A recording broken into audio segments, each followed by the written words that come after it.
Good morning भाई, सबको good morning. एक बार कमेंट करके बता दो जरा जल्दी से, लाइव हो गई क्लास, सब ओके है?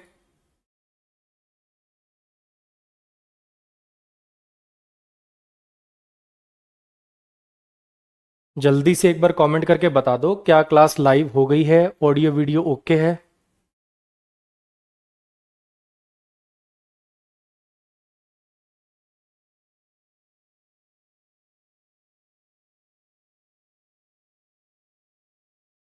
चलो जी, बहुत बढ़िया। अपनी आज की क्लास शुरू करने से पहले कुछ छोटी छोटी बातें, ठीक है, जो इंपॉर्टेंट है करनी। सबसे पहली बात मैं लास्ट से शुरू कर रहा हूं यहाँ पे, कि है क्या चीज़ ना, अलग अलग प्लेटफॉर्म का, अलग अलग ऐप्स का इंटरफेस अलग अलग होता है, ठीक है। तो इंटरफेस और वीडियो स्ट्रक्चर वगैरह जो है वो धीरे धीरे इंप्रूव होता जाएगा। जैसे अब मान लो मैथ्स है, उसके अंदर तो इधर चैप्टर चल रहे हैं, इधर पीडीएफ चल रही है, तो कोई दिक्कत नहीं है। लेकिन इंग्लिश के अंदर जाके आगे ना सेक्शंस डिवाइड हो जाते हैं, ग्रामर है, वोकैबुलरी है, आरसी है। तो अगर सारी वीडियोस एक ही जगह पे होंगी तो वो थोड़ा सा ना खिचड़ी बन जाएगी।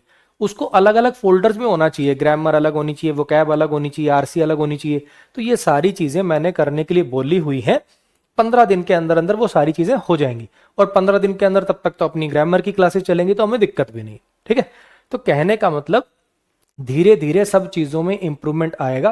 प्लीज शुरुआत में थोड़ा सा कॉपरेट करिएगा। ये जो ऐप है बिल्कुल स्क्रैच से बिल्ड हुई है, ठीक। तो शुरुआत में अगर कोई छुटपुट इश्यूज आए तो प्लीज कॉपरेट करिएगा, ठीक है जी। अच्छा, अगली बात, जैसा कि मैं हमेशा बोलता हूं, अगर आपको मेरे से कुछ सीखना है, मेरा जो पढ़ाने का तरीका है ना यार, उसमें सारी चीजें लिंक्ड है। यानी बिल्कुल बेसिक से शुरुआत करूंगा मैं, नाउन क्या होता है, प्रोनाउन क्या होता है, एडजेक्टिव क्या होता है, एडवर्ब क्या होता है, ये बताऊंगा। और उसी बेसिक के बेस पे जो आपने इंग्लिश के रूल्स पढ़े हैं उनको एक्सप्लेन करूंगा, ठीक है। मैं सबसे पहले ही लिख देता हूं ये चीज बोर्ड के ऊपर, कि जितने आपने आज तक रूल पढ़े हैं, आप चाहे काउंटिंग कर लेना प्रॉपर, उसमें से 95% के आपको लॉजिक मिल जाएंगे,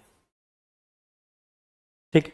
चाहे वो ग्रामर का लॉजिक दूं मैं, चाहे मीनिंग से लॉजिक बनाऊं उसका, लेकिन वो आपके माइंड को ऐसा नहीं लगेगा कि मुझे रटना पड़ गया ये, वो आपको अंडरस्टैंडिंग होगी उसकी प्रॉपर, ठीक है।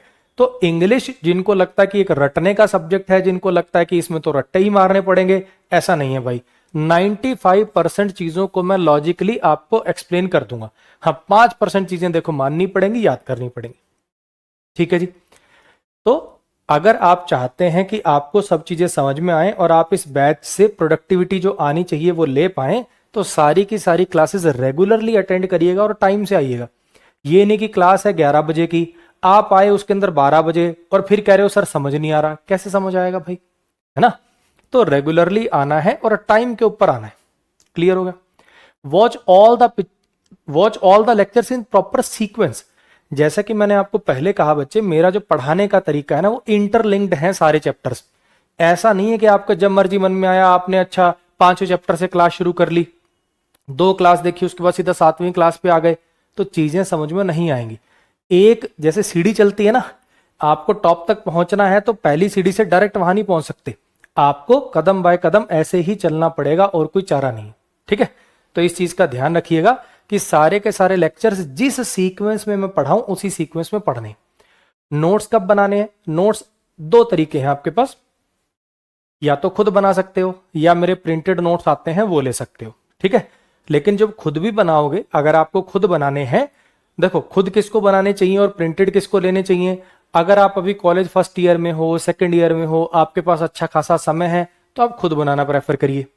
लेकिन अगर आपके पास उतना समय नहीं है, आप कॉलेज पास कर चुके हो, आपके पास तैयारी के लिए जीवन का 1-1.5 साल ही है, तो बहुत डिटेल्ड नोट्स आते हैं मेरे, अमेजोन फ्लिपकार्ट पे मिलते हैं। आप अपना सर्च कर लेंगे अमन सर इंग्लिश, तो वहां पे आपको अमन सर क्लास नोट्स, तो वहां पे आपको नोट्स मिल जाएंगे, वहां से आप मंगा लीजिए, ठीक है। बहुत डिटेल्ड है, कहने का मतलब ये भी इतने डिटेल्ड क्योंकि मैंने खुद लिखे हैं। जैसा मैं पढ़ाता हूं ना, आप चेक करोगे ना, उसके अंदर जो लिखा हुआ है सेंटेंस है, नीचे उसकी एक्सप्लेनेशन है। ये नहीं कि सेंटेंस में अच्छा ये काट के ही आएगा बस, नहीं, प्रॉपर एक्सप्लेन किया हुआ है। तो जैसा मैं पढ़ाता हूं, जैसे मैं क्लास में बोलता हूं, बिल्कुल वैसा ही यहाँ पे लिखा हुआ मिलेगा आपको, ठीक। तो ये काफी हेल्प हो जाती है, 2-3 बार रिवाइज करके इसी से काम हो जाता है। खुद बनाना चाहो, बस ध्यान रखना, खुद बना सकते हो, बहुत अच्छी बात है। बस ध्यान रखना कि क्लास के साथ नहीं बनाने। ये नहीं कि अभी मैं यहाँ पे पढ़ा रहा हूं, कोई कॉन्सेप्ट एक्सप्लेन कर रहा हूं तो उधर नोट करने में लगा हुआ है, नहीं भाई। क्लास खत्म होने के बाद जब ये क्लास खत्म होगी तो तेरे को इसकी पीडीएफ मिलेगी। दो टाइप की पीडीएफ मिलेगी, एक तो जिसपे कुछ मार्क नहीं होगा, एक जिसमें मैंने समझा रखा होगा। तेरे को जिसको देख के नोट्स बनाने हो अपने नोट्स बना लेना, लेकिन क्लास के बाद, क्लास के बीच में नहीं। क्लियर होगी इतनी बात? इसके अलावा बच्चे, अब काफी बच्चे कहेंगे सर शुरू में ये बता दो हमें कैसे पढ़ना है, वो कैप कैसे कराओगे, ये कैसे कराओगे, वो कैसे कराओगे। डिटेल्ड स्ट्रेटेजी की क्लास लूंगा मैं बेसिक्स की क्लास खत्म होने के बाद, ठीक है। अभी खाली अब पढ़ना शुरू करेंगे, 4-5 क्लास होने दो, उसके बाद डिटेल्ड स्ट्रेटेजी की क्लास लूंगा मैं। कोई व्हाट्सएप, टेलीग्राम, इंस्टा ग्रुप बच्चे कुछ नहीं है, ठीक। अपना आराम से जो क्लास के अंदर कराया जाए उसको पढ़िए। क्लास के एंड में मैं जो टाइम रख दूंगा आपके लिए, अगर आपको कोई डाउट्स वगैरह पूछने हो तो आप वहां पे पूछ सकते हैं। बस थोड़ा सा कोशिश करिएगा। मेरा कुछ नहीं जाएगा बच्चे, मेरा कुछ नहीं जाएगा। जब मैं पढ़ाऊंगा तब मैं स्क्रीन से मुंह इधर हटा लूंगा। वैसे भी मैंने जानबूझ के इसलिए स्क्रीन सामने नहीं लगाई है, क्योंकि पता चले टीचर इधर कोई कॉन्सेप्ट पढ़ा रहा है, इधर एक बच्चा स्पैम करने में लगा हुआ है, ध्यान उसका चला गया, फ्लो खराब हो गया टीचर का, उस एक बच्चे की वजह से नुकसान हो रहा है सबका। इसीलिए मैंने अपनी कमेंट्स वाली जो स्क्रीन है वो सामने ना लगवा के इधर लगवा रखी है। तो मैं तो पढ़ाते वक्त आपके कमेंट्स देखूंगा ही नहीं, पहले बता रहा हूं। जब मैं कॉन्सेप्ट पढ़ा रहा हूं तब मैं आपका कोई मैसेज रीड नहीं करूंगा। मैं जब स्पेशली टाइम दूंगा कि हाँ जी अब मैंने ये कॉन्सेप्ट पढ़ा दिया है, अब इसमें किसी को कोई डाउट है तो बोलो, तभी मैं आपके कमेंट पढ़ूंगा, वरना नहीं पढ़ूंगा, ठीक। तो उस समय पे कमेंट करके अपना भी क्यों टाइम खराब करो जब मैं उसको पढ़ूंगा ही नहीं। कंसंट्रेट करो ना यहाँ पे पढ़ने पे। तो जब मैं पढ़ा रहा हूं तब कमेंट्स को अवॉइड करिए। Doubts will be taken at the end of the class. जब क्लास खत्म होगी या एक कॉन्सेप्ट खत्म हो गया, मान लो मैंने 15-20 मिनट एक कॉन्सेप्ट पढ़ाया, वो खत्म हो गया, उसके बाद मैं आपके डाउट्स ले लूंगा, ठीक। बस एक ये सबसे इंपॉर्टेंट पॉइंट है जी, ये सबसे इंपॉर्टेंट पॉइंट है। जो पुराने स्टूडेंट्स हैं, जो मेरी एप्लीकेशन के स्टूडेंट्स हैं, जिन्होंने वापस दोबारा यहाँ पे बैच लिया है, या फिर जो यूट्यूब के स्टूडेंट्स हैं जिन्होंने पहले मेरे से ग्रामर वहां पे यूट्यूब में फ्री में पढ़ रखी है, प्लीज थोड़ा सा शो ऑफ से बचें, ज्ञान के प्रदर्शन से बचें। अरे ये तो ये हो जाएगा, पहले ही कमेंट करने लग गए, है ना। उसके बाद या ऐसी चीजें करना, अरे सर ये तो हमने पहले पढ़ रखा है। तो बच्चे ग्रामर के रूल थोड़ी चेंज हो जाएंगे। अब तुम इस बैच में, नए बैच में आ गए, तो ऐसा थोड़ी कि यहाँ पे ग्रामर के रूल चेंज हो गए। रूल्स तो वही रहेंगे ना, कॉन्सेप्ट तो वही रहेंगे, हल्का फुल्का सेंटेंस के अंदर वेरिएशन आ सकता है, वो भी मैं जानबूझ के इस बार इतना वेरिएशन नहीं ला रहा हूं। देखो समझना, मुझे खुद नहीं पता था आज से 1 हफ्ता पहले कि ऐसा मैं कोई लाइव बैच में पढ़ा रहा हूंगा, मुझे खुद भी नहीं पता था। सारी चीजें ऐसे जैसे बनती हुई चली गई। उधर से गगन सर ने अपना प्लेटफॉर्म लॉन्च किया, इधर से मेरा ही मन था चलो ठीक है तो कोलैबोरेशन हो गया, फिर वो आके लाइव बैच लेंगे। ये सारी चीजें पहले से प्री प्लान तो कुछ था नहीं इसमें, ऐसा तो है नहीं 6 महीने पहले मुझे पता था। 6 महीने पहले पता होता तो मैं नए सेंटेंसेस के साथ एक नए नोट्स पहले से रेडी रखता आप लोगों के लिए, ऐसा तो है नहीं। तो अभी अगर मैं सारे सेंटेंसेस चेंज कर दूंगा तो प्रिंटेड नोट्स नहीं आ सकते फिर आपके पास। फिर आप बोलोगे अरे सर वो वाले बच्चे तो मौज ले गए जो आपके बैच में पढ़ते थे, उनको प्रिंटेड नोट्स मिल गए, डिटेल्ड मिल गए, बिना टाइम खर्च किए उनके अच्छे खासे नोट्स आ गए उनके पास, हमारे लिए नोट्स निकाल लो। और वो नोट्स निकालने में कम से कम 7 से 8 महीने का टाइम लगेगा, प्रॉपर लिखना पड़ेगा, मुझे टाइप कराना पड़ेगा, प्रूफ रीडिंग करनी पड़ेगी। उतने में भैया फिर तुम कहोगे अब तो 8 महीने, अब क्या फायदा सर। तो इसलिए मैं हल्का फुल्का सेंटेंसेस के अंदर वेरिएशन करूंगा, ज्यादा वेरिएशन नहीं करूंगा, ताकि आपके जो नोट्स अभी अवेलेबल है वही आपके काम आ जाए। क्लियर होगी इतनी बात? तो इन चीजों का ध्यान रखेंगे भाई। क्लास टाइम से आएंगे, रेगुलरली आएंगे, सारे लेक्चर को जिस सीक्वेंस में पढ़ा रहा हूं उसी सीक्वेंस में देखेंगे। क्लास के साथ साथ नोट्स कोई नहीं बनाएगा, क्लास खत्म होने के बाद पीडीएफ को देखकर नोट्स बना सकते हो, अपने प्रिंटेड नोट्स ले सकते हो, ठीक है, उनसे रिवाइज कर सकते हो, बहुत डिटेल्ड है, बहुत अच्छे हैं, रिव्यूज देख सकते हो आप। डिटेल्ड स्ट्रेटेजी है वो क्लास के मतलब बेसिक्स की क्लास जब खत्म होंगी उसके बाद डिस्कस करी जाएगी। इन चक्करों में मत पढ़ना, टाइम खराब मत करना, आओ पढ़ो, प्रैक्टिस करो, नौकरी लगो, बात खत्म। कृपया कमेंट्स पर ध्यान ना दें जब मैं पढ़ा रहा हूं, मैं खुद ही नहीं पढ़ूंगा, पहले बता रहा हूं, अपना टाइम खराब मत करना। अब जैसे कुछ बच्चे होते हैं ना, देखो अब ये स्पैम करते हैं, इनका काम होता है स्पैम करना, तो ध्यान देना कि जब मैं पढ़ा रहा हूं किसी कॉन्सेप्ट को उस समय पर कमेंट्स को अवॉइड करना। आपके जो डाउट्स होंगे वो क्लास के एंडिंग में लिए जाएंगे या कोई कॉन्सेप्ट खत्म होने के बाद लिए जाएंगे। जब मैं कॉन्सेप्ट पढ़ा रहा हूँ कॉन्सेप्ट पढ़ो, फिर मैं बोलूंगा कि हाँ जी इसमें किसी कुछ डाउट है तो बताओ। हालांकि मैं आपको ये बात बता दूं कि मुझे 12 साल हो गए पढ़ाते हुए, तो आपको डाउट पूछने की आवश्यकता न के बराबर पड़ेगी। आपके दिमाग में जो डाउट आ सकते हैं ना, वो आप महसूस करोगे कि ये पहले ही बता दे रहा है, ये मैं पूछता उससे पहले ही इसने उसका आंसर कर दिया। ठीक है, पुराने जो स्टूडेंट्स हैं, फिर बता रहा हूं बच्चे, शो ऑफ मत करिएगा, अरे सर ये तो वही स्लाइड है, अरे सर ये तो हमने पहले पढ़ रखा है। अगर तुझे यही सब कमेंट करने हैं तो बच्चे तो ग्रामर मत पढ़, तू जो नया कंटेंट डलेगा वही पढ़ लेना। ग्रामर की प्रैक्टिस कराऊंगा मैं हर चैप्टर के बाद, वो क्वेश्चंस नए होंगे तो वो देख लेना, मिसलिनियस के क्वेश्चंस नए होंगे वो देख लेना, आरसी वाला पूरा पोर्शन के जो क्वेश्चंस होंगे वो नए होंगे तो वो देख लेना। ठीक है, अगर यही करना है तो ये इस चीज के लिए मत आना बैच के अंदर। तेने अगर पहले पढ़ रखा है बहुत अच्छी बात है, क्यों अपना टाइम दोबारा खराब करा, तेरे पास सब्जेक्ट भी बहुत और सारे हैं, टॉपिक बहुत और सारे हैं, उसमें आ जाइए तू, लेकिन पूरी क्लास का माहौल नहीं खराब करिएगा। चलो जी करें जी शुरुआत। ठीक है, जैसा मैं हमेशा बोलता हूं, मेरी आज इस बैच की पहली क्लास से लेकर इस बैच की अंतिम क्लास तक कोशिश ये रहेगी कि आपका एक एक मिनट वसूल हो और इस बैच के लिए जो आपने फीस दी है उसका एक एक रुपया वसूल हो। ठीक, तो लेके राम जी का नाम अपने बैच की शुरुआत करते हैं। ठीक है, उम्मीद करता हूं कि आपकी उम्मीदों पे मैं खरा उतर पाऊंगा। ठीक, कोशिश करूंगा, उम्मीद नहीं, कोशिश करूंगा कि मैं आपकी उम्मीदों पे खरा उतर पाऊं। ठीक, आ जाइए। आज है जी अपनी क्लास बेसिक्स की पहली क्लास। एक चीज और बोलनी रह गई, चाहे कोई कितना भी कमेंट कर ले, मैं बिल्कुल बेसिक से ही पढ़ाऊंगा बच्चे। मैं ये मान के चलूंगा कि मेरे पास एक ऐसा हिंदी मीडियम का बच्चा आया है जो ये बातें भी भूल चुका है कि नाउन क्या होता है, प्रोनाउन क्या होता है, एडजेक्टिव क्या होता है, उसको इतना भी नहीं आता। ठीक है, तो चलेगा बिल्कुल बेसिक से ही, लेकिन जाएगा एडवांस लेवल तक। इस बात को क्लियर अपने दिमाग में रखिएगा। देखो, समझने की कोशिश करना। होता क्या है ना, ये जो मेरा पढ़ाने का तरीका है, मुझे ऐसा क्यों बनाना पड़ा, एक एक चीज की एक्सप्लेनेशन निकालने की क्यों जरूरत पड़ी, क्योंकि बच्चा ना अगर सिंपली चीजों को करता है, देखो बिल्कुल छोटे छोटे 2 सेंटेंसेस से आपको समझाने की कोशिश करता हूं मैं। ठीक है, अब मुझे लगता है हर बच्चे ने ये बात पढ़ रखी होगी, समझ रखी होगी कि एडवर्ब जो होता है ना वो वर्ब के लिए आता है। एडवर्ब वर्ब के लिए आता है, ऐसा कहीं ना कहीं आपने सुना होगा, है ना। जैसे ये सेंटेंस है, ही फॉट ब्रेवली, वो बहादुरी से लड़ा। ही फॉट ब्रेवली, वो बहादुरी से लड़ा। अगर हल्का फुल्का देखो आपको चीजें याद होंगी, जैसे फाइट, फॉट, फॉट वर्ब होती है, ये जो एक्शन को दिखाए, कार्य को दिखाए, इनको वर्ब बोलते हैं, क्रिया होती है ना। Give, gave, given, drive, drove, driven, eat, ate, eaten, play, played, played, जो एक्शन को दिखाए, कार्य को दिखाए, जिनकी ऐसे 3 फॉर्म चलती हैं, क्या होती हैं, 3 फॉर्म चलती हैं, क्या है, ये वर्ब है। अब ये काम किसने किया, ही ने किया, तो ये सब्जेक्ट हो गया। इतनी बात आ रही है समझ में। अब यहां पे वो कैसे लड़ा, वो कैसे लड़ा, ही फॉट, कैसे लड़ा, वो बहादुरी से लड़ा। जो एक वर्ब के बारे में कुछ बताए उसको एडवर्ब कहते हैं, जो एक वर्ब के बारे में कुछ बताए उसको एडवर्ब कहते हैं। ये बात आपको समझ में आई।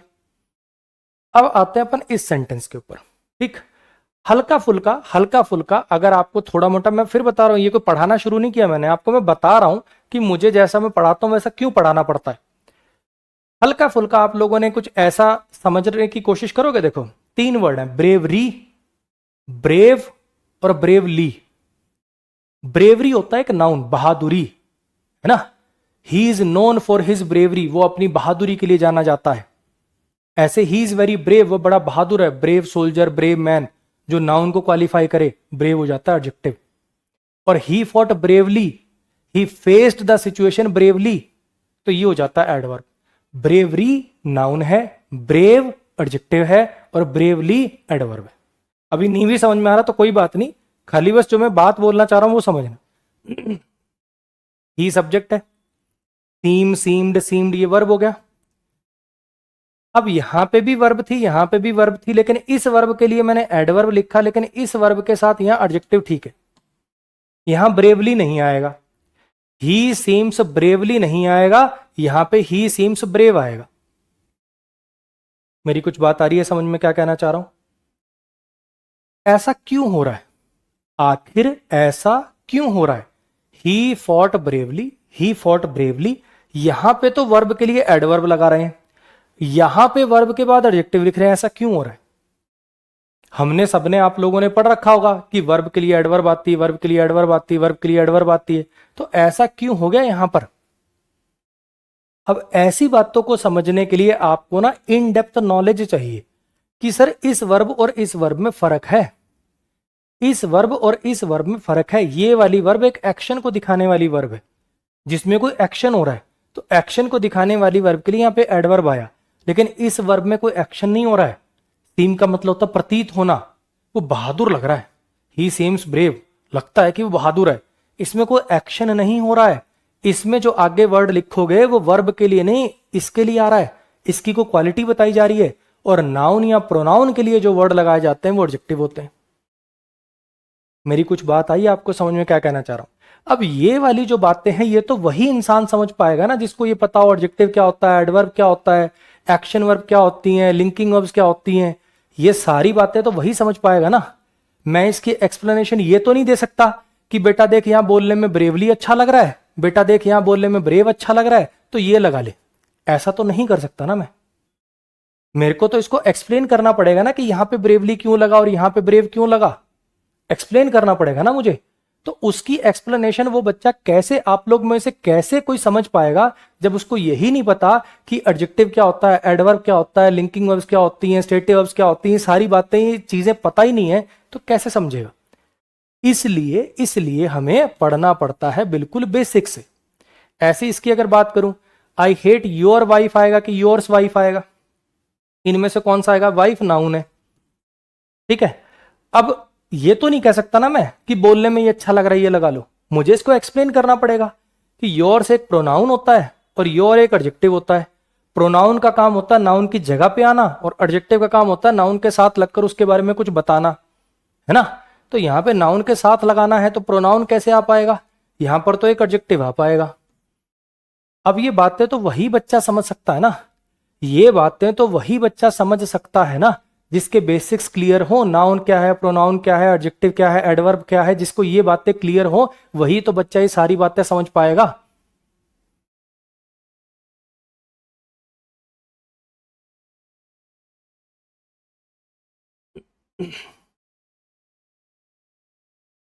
क्लियर होगी इतनी बात? आ जाओ। तो अपन बेसिक्स की शुरुआत कर रहे हैं, मैं ये मान के शुरुआत कर रहा हूं कि आपको इस बारे में कुछ आइडिया नहीं, ठीक। अब ये बेसिक्स भी अपन 3 परतों में पढ़ेंगे, ये जो बेसिक्स में पढ़ाऊंगा ये भी अपन 3 लेयर्स में पढ़ेंगे, ठीक है। सबसे पहली लेयर एक एक लाइन का बेसिक, बस हल्का हल्का ऊपर ऊपर से आपको बताऊं कि नाउन क्या करता है, प्रोनाउन क्या। एक बार मैं आपको स्लाइड दिखा देता हूं ताकि आपको फ्लो समझ में आ जाए। नाउन क्या करता है, प्रोनाउन क्या करता है, एडजेक्टिव वर्ब ये सब क्या काम करते हैं। उसके बाद फिर मैं इनके बेस पे आपको कुछ क्वेश्चंस कराऊंगा। ये जो मैंने अभी जस्ट एक एक लाइन का बेसिक बताया इसके बेस पर आपको कुछ क्वेश्चंस करा दूंगा, ठीक है जी। उसके बाद फिर हम चलेंगे थोड़ा सा और मतलब आधे आधे घंटे वाले बेसिक में। पहले नाउन मैंने एक लाइन में एक्सप्लेन किया, फिर नाउन कितनी टाइप का होता है, उसको कैसे पहचानते हैं, ठीक, इस टाइप का कुछ। उसके बाद जब ये सारे खत्म हो जाएंगे, फिर अपन चैप्टर्स पे चलेंगे, फिर एक एक चैप्टर अलग अलग से शुरू करेंगे। मेरी कुछ बात आ गई समझ में? बेसिक्स भी अपन 3 लेयर में पढ़ेंगे, पहले बिल्कुल एक लाइन का बेसिक, फिर आधे एक घंटे वाला बेसिक, फिर एक एक चैप्टर शुरू करेंगे वहां फिर अलग से बेसिक। आ रही बात समझ में? आ जाओ करते हैं जी शुरुआत। सबसे पहले मुझे लगता है कि जब भी बात होगी ना कि सेंटेंस को तोड़ना है या सेंटेंस को समझना है तो उसमें सबसे इंपॉर्टेंट एलिमेंट होता है, सबसे पहले आपको देखना होता है वर्ब को, ठीक है। सबसे पहले आपको देखना होता है जी वर्ब को, ठीक। जैसे एक ऐसा वर्ड, और बहुत सारी वर्ब होती है, देखो मैं फिर बता रहा हूं बच्चे, काफी बच्चे ना पुराने बच्चे होंगे, ठीक है, वो बार बार अरे सर, ऐसी वर्ब भी होती हैं जिसमें एक्शन नहीं होता, अरे लिंकिंग वर्ब और ये वो। बच्चे थोड़ा सा ना ज्ञान के घोड़ों को लगाम देना, ये दिखावे के घोड़ों को लगाम देना। मेरे पास नया बच्चा भी तो है ना इस बैच के अंदर, तो मैं उसी के हिसाब से पढ़ाऊंगा। आप चाहे कितने कमेंट कर लो, कितना ही कुछ कर लो, मैं पढ़ाऊंगा उसी फ्लो से जो मुझे लगता है कि एक बिल्कुल बेसिक नए बच्चे को जिस फ्लो से पढ़ाया जाना चाहिए। क्लियर है जी इतनी बात? तो ऐसे शब्द, अभी बाकी बातें बाद की हैं कि ऐसी वर्ब भी होती हैं जो एक्शन को नहीं इस चीज को दिखाती हैं, वो बाकी बातें बाद की हैं, लेकिन एक बेसिक डेफिनेशन मुझे लगता है हर बच्चे ने पढ़ रखी होगी कि वर्ब जो होती है वो एक्शन को दिखाने के काम आती है। जैसे ईट माने खाना, प्ले माने खेलना, स्लीप माने सोना। वर्ब जो होती है वो किसको दिखाती है? वो एक्शंस को दिखाती, हाँ कि ना। तो समझने की कोशिश करिएगा जो मैं कहना चाह रहा हूं, एक ऐसा शब्द जो एक्शन को रिप्रेजेंट करे, कार्य को रिप्रेजेंट करे, जिसकी 3 फॉर्म्स होती हैं, drive, drove, driven, eat, ate, eaten, give, gave, given, go, went, gone, ये क्या है? ये सब वर्ब्स हैं। एक ऐसा शब्द जो एक्शन को रिप्रेजेंट करे, कार्य को रिप्रेजेंट करे, जिसकी 3 फॉर्म्स होती हैं, उसे क्या कहते हैं जी? उसे वर्ब कहते हैं। इतनी में कोई समस्या? एक ऐसा शब्द जो एक्शन को रिप्रेजेंट करे, कार्य को रिप्रेजेंट करे, जिसकी 3 फॉर्म होती हैं, क्या कहते हैं जी? उसे वर्ब कहते हैं। अब मुझे लगता है इतनी बात सब बच्चों ने पढ़ रखी होगी, सुन रखी होगी, समझ रखी होगी कि जो उस काम को करे, जो उस काम को करे वो क्या हो जाता है जी? सब्जेक्ट हो जाता है ना? जैसे अगर मैं कहूं Mohan pledge cricket, Mohan cricket खेलता है, तो ये खेलने का काम किसने किया? मोहन ने, वो सब्जेक्ट हो गया। सब्जेक्ट कौन होता है? बेसिकली जो काम को करता है, जिसके बारे में बात हो रही है, हाँ कि ना? तो अभी इसमें फिर वही बातें, सर पैसिव वॉइस में तो सब्जेक्ट वो हो जाता है ना जो रिसीवर होता है। मैं फिर बता रहा हूं बच्चे, पहली क्लास आज, पहले 10 मिनट है, एक दिन में मैं आपको अंग्रेज नहीं बना सकता। सब चीजें सिस्टमेटिक ढंग से पढ़ाई जाएंगी, जिस बात को बोलने की जो जगह है वो उस जगह पर आएगी। क्लियर है? एक ऐसा वर्ड जो एक्शन को रिप्रेजेंट करे, कार्य को रिप्रेजेंट करे, जिसकी 3 फॉर्म होती हैं, वो हो गया जी वर्ब। क्लियर इतनी बात? इस काम को किया कुणाल ने, तो कुणाल हो गया जी आपका सब्जेक्ट। ठीक। और कुणाल सैंग, कुणाल ने गाया। क्या गाया? क्या गाया? जो एक्शन का रिसीवर होता है, जो एक्शन का रिसीवर होता है, जिस पर कार्य किया जाता है, काम हो रहा है गाने का, गाया कुणाल ने, क्या गा दिया? सॉन्ग गा दिया, तो ये हो जाता है जी ऑब्जेक्ट। इतनी बातें पढ़ रखी हैं सबने। ऐसी मोहन प्लेज क्रिकेट में क्या होगा? प्लेज वर्ब हो जाएगी, मोहन सब्जेक्ट हो जाएगा, क्रिकेट ऑब्जेक्ट हो जाएगा। रजत eight, Rajat eight an apple, Rajat eight an apple, इसमें क्या हो जाएगा? ईट, एट, ईटन वर्ब होगी, रजत सब्जेक्ट हो जाएगा और एप्पल उसका ऑब्जेक्ट हो जाएगा। Kunal, Kunal drove, Kunal drives a car, मान लो ऐसे लिख दूं, Kunal drives a car, drives verb हो जाएगी, कुणाल सब्जेक्ट हो जाएगा, कार ऑब्जेक्ट हो जाएगा। इतनी अंडरस्टैंडिंग क्लियर है? अच्छा जी। तो एक ऐसा शब्द जो एक्शन को रिप्रेजेंट करे, कार्य को रिप्रेजेंट करे, जिसकी 3 फॉर्म होती हैं, वो हो गया जी वर्ब। जिसने इस काम को किया वो हो गया जी सब्जेक्ट, जिस पर ये काम किया गया वो हो गया जी ऑब्जेक्ट। क्लियर हो गई इतनी बात? ऐसे ही अब अपन चलते हैं, देखो एक चीज समझना, अब सेम यही सेंटेंस लिखा हुआ है, कुणाल सैंग अ सॉन्ग, तो इतनी बात तो समझ में आई गई, उसको तो रिपीट करने की जरूरत नहीं है। एक ऐसा वर्ड जो एक्शन को रिप्रेजेंट करे, कार्य को रिप्रेजेंट करे, जिसकी 3 फॉर्म में वर्ब हो गया। अच्छा, ये काम किसने किया? तो ये कुणाल हो गया सब्जेक्ट। अच्छा, क्या काम किया गया, मतलब किस पर काम किया गया? सॉन्ग पर, तो ये क्या हो गया? ऑब्जेक्ट हो गया। इतनी बात क्लियर है? अब जरा ध्यान से देखने की कोशिश करो, आप लोगों ने ये बात पढ़ रखी ना, किसी व्यक्ति, वस्तु, स्थान के नाम को संज्ञा कहते हैं और संज्ञा को नाउन कहते हैं। नाउन की डेफिनेशन क्या होती है? Name of a person, place और थिंग। नाउन की डेफिनेशन क्या होती है? Name of a person, place और थिंग, हाँ कि ना? तो ये जो कुणाल वर्ड लिखा हुआ है, ये किसी पर्सन का नाम है, हाँ कि ना? Name of a person, place और थिंग, क्या बोलते हैं उसको? नाउन बोलते हैं, हाँ कि ना? तो ये जो कुणाल शब्द है, ये नाउन है। इतनी बात क्लियर हो रही है आपको माइंड में? अभी मैं और डिटेल में जाऊंगा, इसके proper noun, common noun, collective noun क्या होते हैं, कैसे, सब बढ़ाऊंगा, लेकिन इतनी बात समझ में आ रही होगी कि कुणाल नाउन है, हाँ कि ना? और एक और आपको तरीका बता देता हूं, कुणाल तो चलो किसी व्यक्ति का प्रॉपर नाउन, नाम ही हो गया। ऐसे जो वर्ड होता है ना, जो एस लगा के प्लूरल करने का फीचर होता है, ये नाउन का होता है। Chair, chairs, table, tables. आ रही है कुछ मेरी बात समझ में? Apple, apples, mango, mangoes. ये जो एस लगा के या ईएस लगा के एक वचन से बहुवचन यानी सिंगुलर से प्लूरल जाने का जो प्रोसेस होता है, ये नाउन्स के साथ किया जाता है। तो उसी बेस पे सॉन्ग, सॉन्ग्स, ये भी क्या हो गया? नाउन हो गया। सर ये क्या कर रहे हो? अभी 2 मिनट पहले तो आप इसको सब्जेक्ट कह रहे थे, अब आप इसको नाउन कह रहे हो, ये क्या खिचड़ी पका रहे हो? समझने की कोशिश करना बच्चे। एक है नाम और एक है काम, एक है नाम और एक है काम। जैसे अगर कोई मेरे से पूछेगा कि नाम क्या है आपका, तो उसको मैं क्या कहूं? इंग्लिश पढ़ाता हूं, उसको मैं यही बोलूंगा ना कि अमन। और अगर कोई पूछेगा क्या करते हो, तब मैं बोलूंगा जी इंग्लिश पढ़ाता हूं। तो समझने की कोशिश करना, ये है पार्ट्स ऑफ स्पीच, ये जो होते हैं ये है पार्ट्स ऑफ स्पीच। कुछ मेरी बात आई समझ में? ये हैं जी parts of speech. Parts of speech का मतलब क्या है? स्पीच के हिस्से। स्पीच को एक बार के लिए आप सेंटेंस समझ लो। जब भी आप कोई सेंटेंस लिखते हो तो उसके जो छुटके छुटके छुटके छुटके से हिस्से होते हैं ना, उनको बोलते हैं जी पार्ट्स ऑफ स्पीच। मेरी कुछ बातें आई समझ में जो मैंने बोली? ये जो छोटे छोटे हिस्से होते हैं ना, इन जैसे ये होते हैं पार्ट्स ऑफ स्पीच। अब पार्ट्स ऑफ स्पीच जनरली मोटे तौर पर कितने हैं? 8 हैं। Noun, pronoun, verb, adjective, adverb, preposition, conjunction, interjection. तो हमें उनके बारे में पढ़ना है। तो इस कुणाल का पार्ट्स ऑफ स्पीच है जी नाउन। कुणाल का पार्ट्स ऑफ स्पीच है नाउन, लेकिन ये नाउन काम क्या कर रहा है सेंटेंस में? ये काम कर रहा है सब्जेक्ट बनने का। ऐसी सॉन्ग का पार्ट्स ऑफ स्पीच क्या है? नाउन। ये काम क्या कर रहा है? इस वर्ब के ऑब्जेक्ट बनने का। इतनी बात क्लियर हो गई। अब ऐसी प्रोनाउन पे आ जाओ। मुझे लगता है हर बच्चे ने सुन रखा है, प्रोनाउन एक ऐसा वर्ड होता है जो नाउन की जगह पे आता है। ये जो ही, शी, इट, दे, जैसे मतलब अपन ने क्या करा, अपन को किसी के बारे में कुछ बोलना है। Rahul is a very smart student. Rahul बड़ा स्मार्ट स्टूडेंट है। अब उसी के बारे में एक बात और लिखनी है। मेरे को कहना है कि वो 6ठी क्लास में पढ़ता है। He studies in 6th standard. तो मैं दोबारा राहुल लिखूं कि ही लिख दूं? Rahul is a very smart student, he studies in 6th standard लिखूं कि Rahul studies in 6th standard लिखूं? क्यों रिपीट करना है? राहुल राहुल राहुल राहुल पूरा ऐसे पैसेज राहुल राहुल भर जाएगा। अगर मुझे किसी व्यक्ति के बारे में बात करनी है, एक बार मैंने बात कर दी नाउन लगा के, दोबारा रेफरेंस देनी है तो फिर ये ही, शी, इट, दे वगैरह लगा के यूज ले लेंगे। कुणाल सैंग ए सॉन्ग की जगह ही सैंग ए सॉन्ग कर लें, अगर पहले कुणाल की बात हो चुकी है तो। आई मेरी बात समझ में? तो प्रोनाउन जो होता है वो बेसिकली नाउन की जगह पे आता है।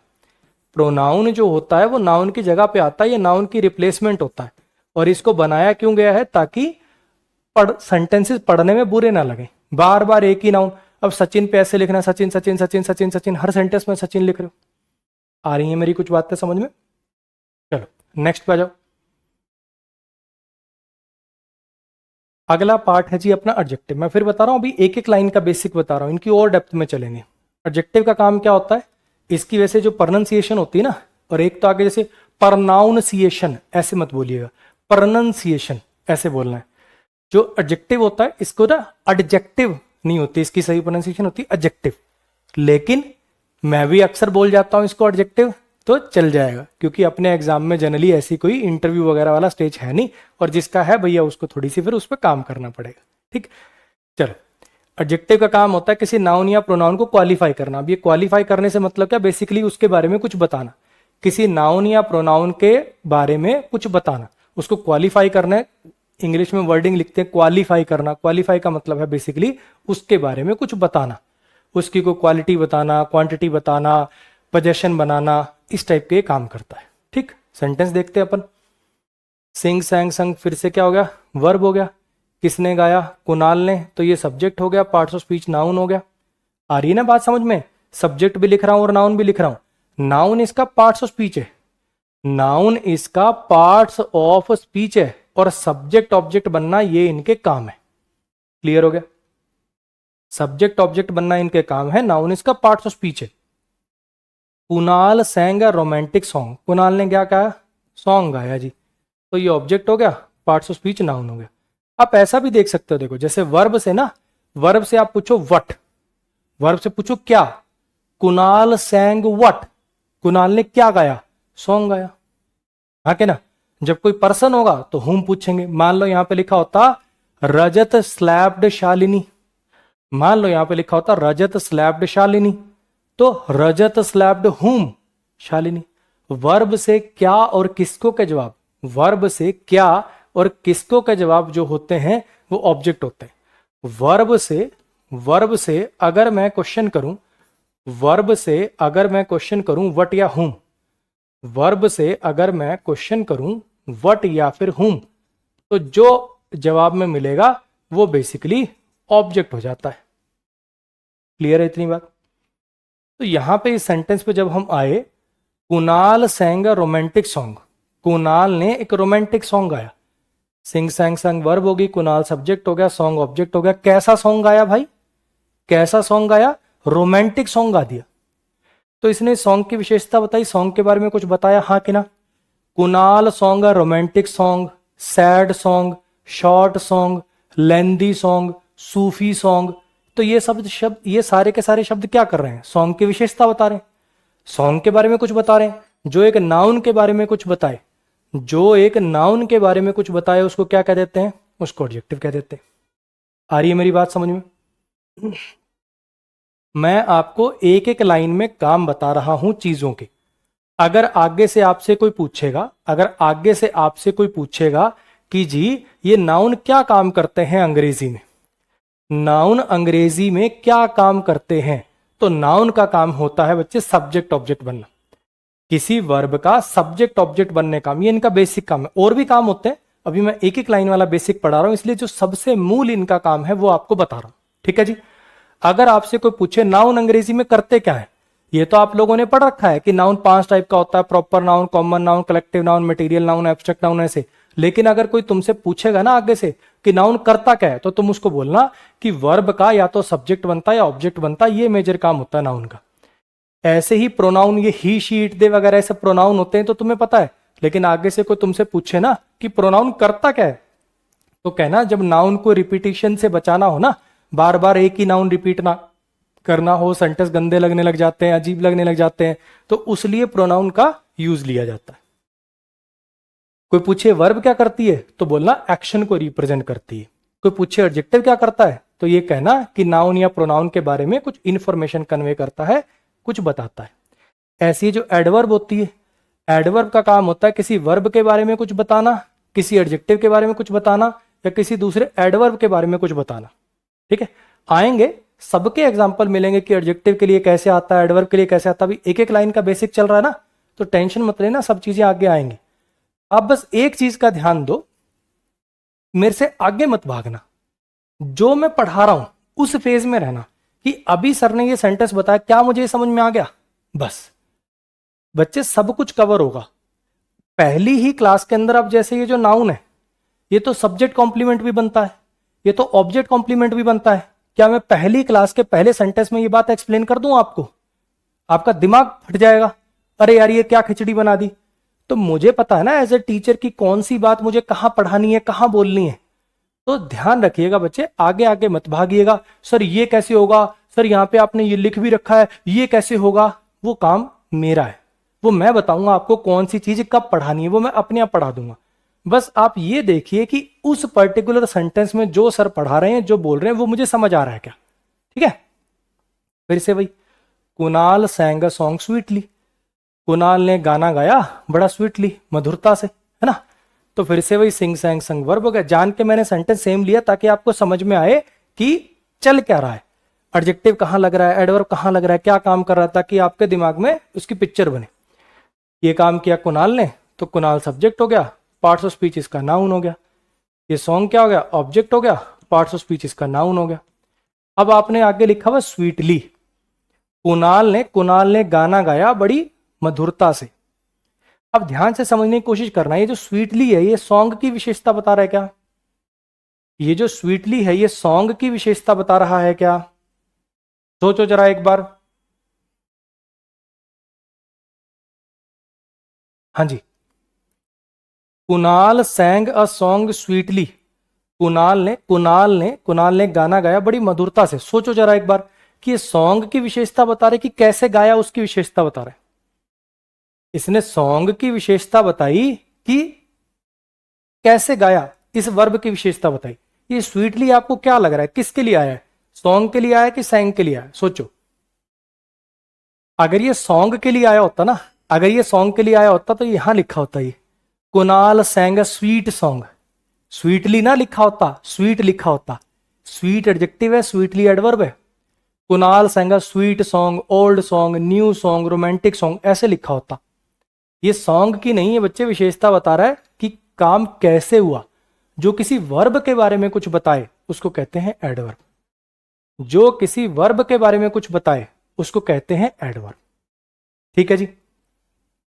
कंजंक्शन, जॉइंस टू वर्ड्स और clauses. Conjunction joins two words और क्लोजेस। वैसे बच्चे मैं आप फिर कह रहा हूं, मैं रेयरली ही कमेंट आपको पढ़ता हुआ दिखाई दूंगा। अब ये कोई अंजलि शर्मा जी हैं, इन्होंने अब तक कम से कम 550 कमेंट कर दिए कि सर हमने नया बैच लिया था, इस चक्कर में आप नए सेंटेंस कराइए। पहली बात तो ये सारे सेंटेंस नए हैं, लेकिन दूसरी बात, जैसा कि मैंने पहले कहा बच्चे, अभी मेरे पास नए सेंटेंसेस के नोट्स रेडी नहीं है।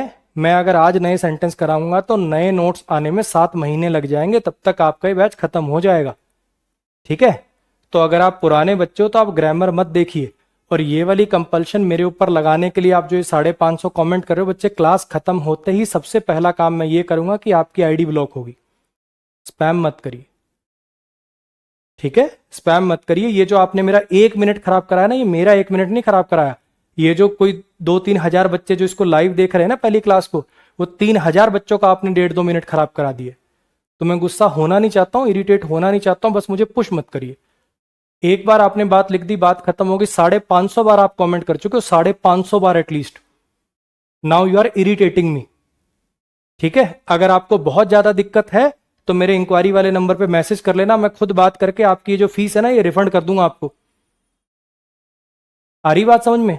लेकिन मैं अपनी क्लास का एक भी मिनट ऐसे बर्बाद होता हुआ बर्दाश्त नहीं करूंगा किसी कीमत पे, क्योंकि आप सिर्फ वो मेरा 1 मिनट नहीं कर रहे हो, वो इन 3-4 हजार बच्चों का 1 मिनट खराब कर रहे हो आप।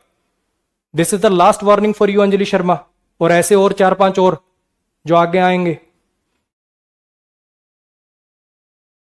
आइए, नेक्स्ट है जी कंजंक्शन। जॉइंस टू वर्ड्स और क्लॉजेस। कंजंक्शन, जंक्शन वर्ड सुना होगा आपने। जंक्शन यानी एक जगह मिलना, जुड़ना, हाँ कि ना। चीजें जब मिलती हैं, जैसे आपने ट्रेन का जंक्शन नहीं होता यार, एक तो सिंगल पटड़ी वाली लाइन होती है छोटे स्टेशनों पे, एक जंक्शन बने होते हैं जहां पे इंजन चेंज होते हैं, पटड़ियां मिल रही होती हैं। तो जंक्शन का मतलब होता है मिलना। तो कंजंक्शन का काम होता है दो चीजों को ज्वाइन कराना। ठीक है, जैसे अगर मैं इस सेंटेंस की बात करूं तो सिंग सैंग संग क्या हो गया? वर्ब हो गया। ठीक, अच्छा फिर से वही, किसने गाया? तो राहुल और दिनेश ने गाया है। दो ने गाया, क्यों नहीं? दो लोग नहीं गा सकते मिलके? बिल्कुल गा सकते हैं।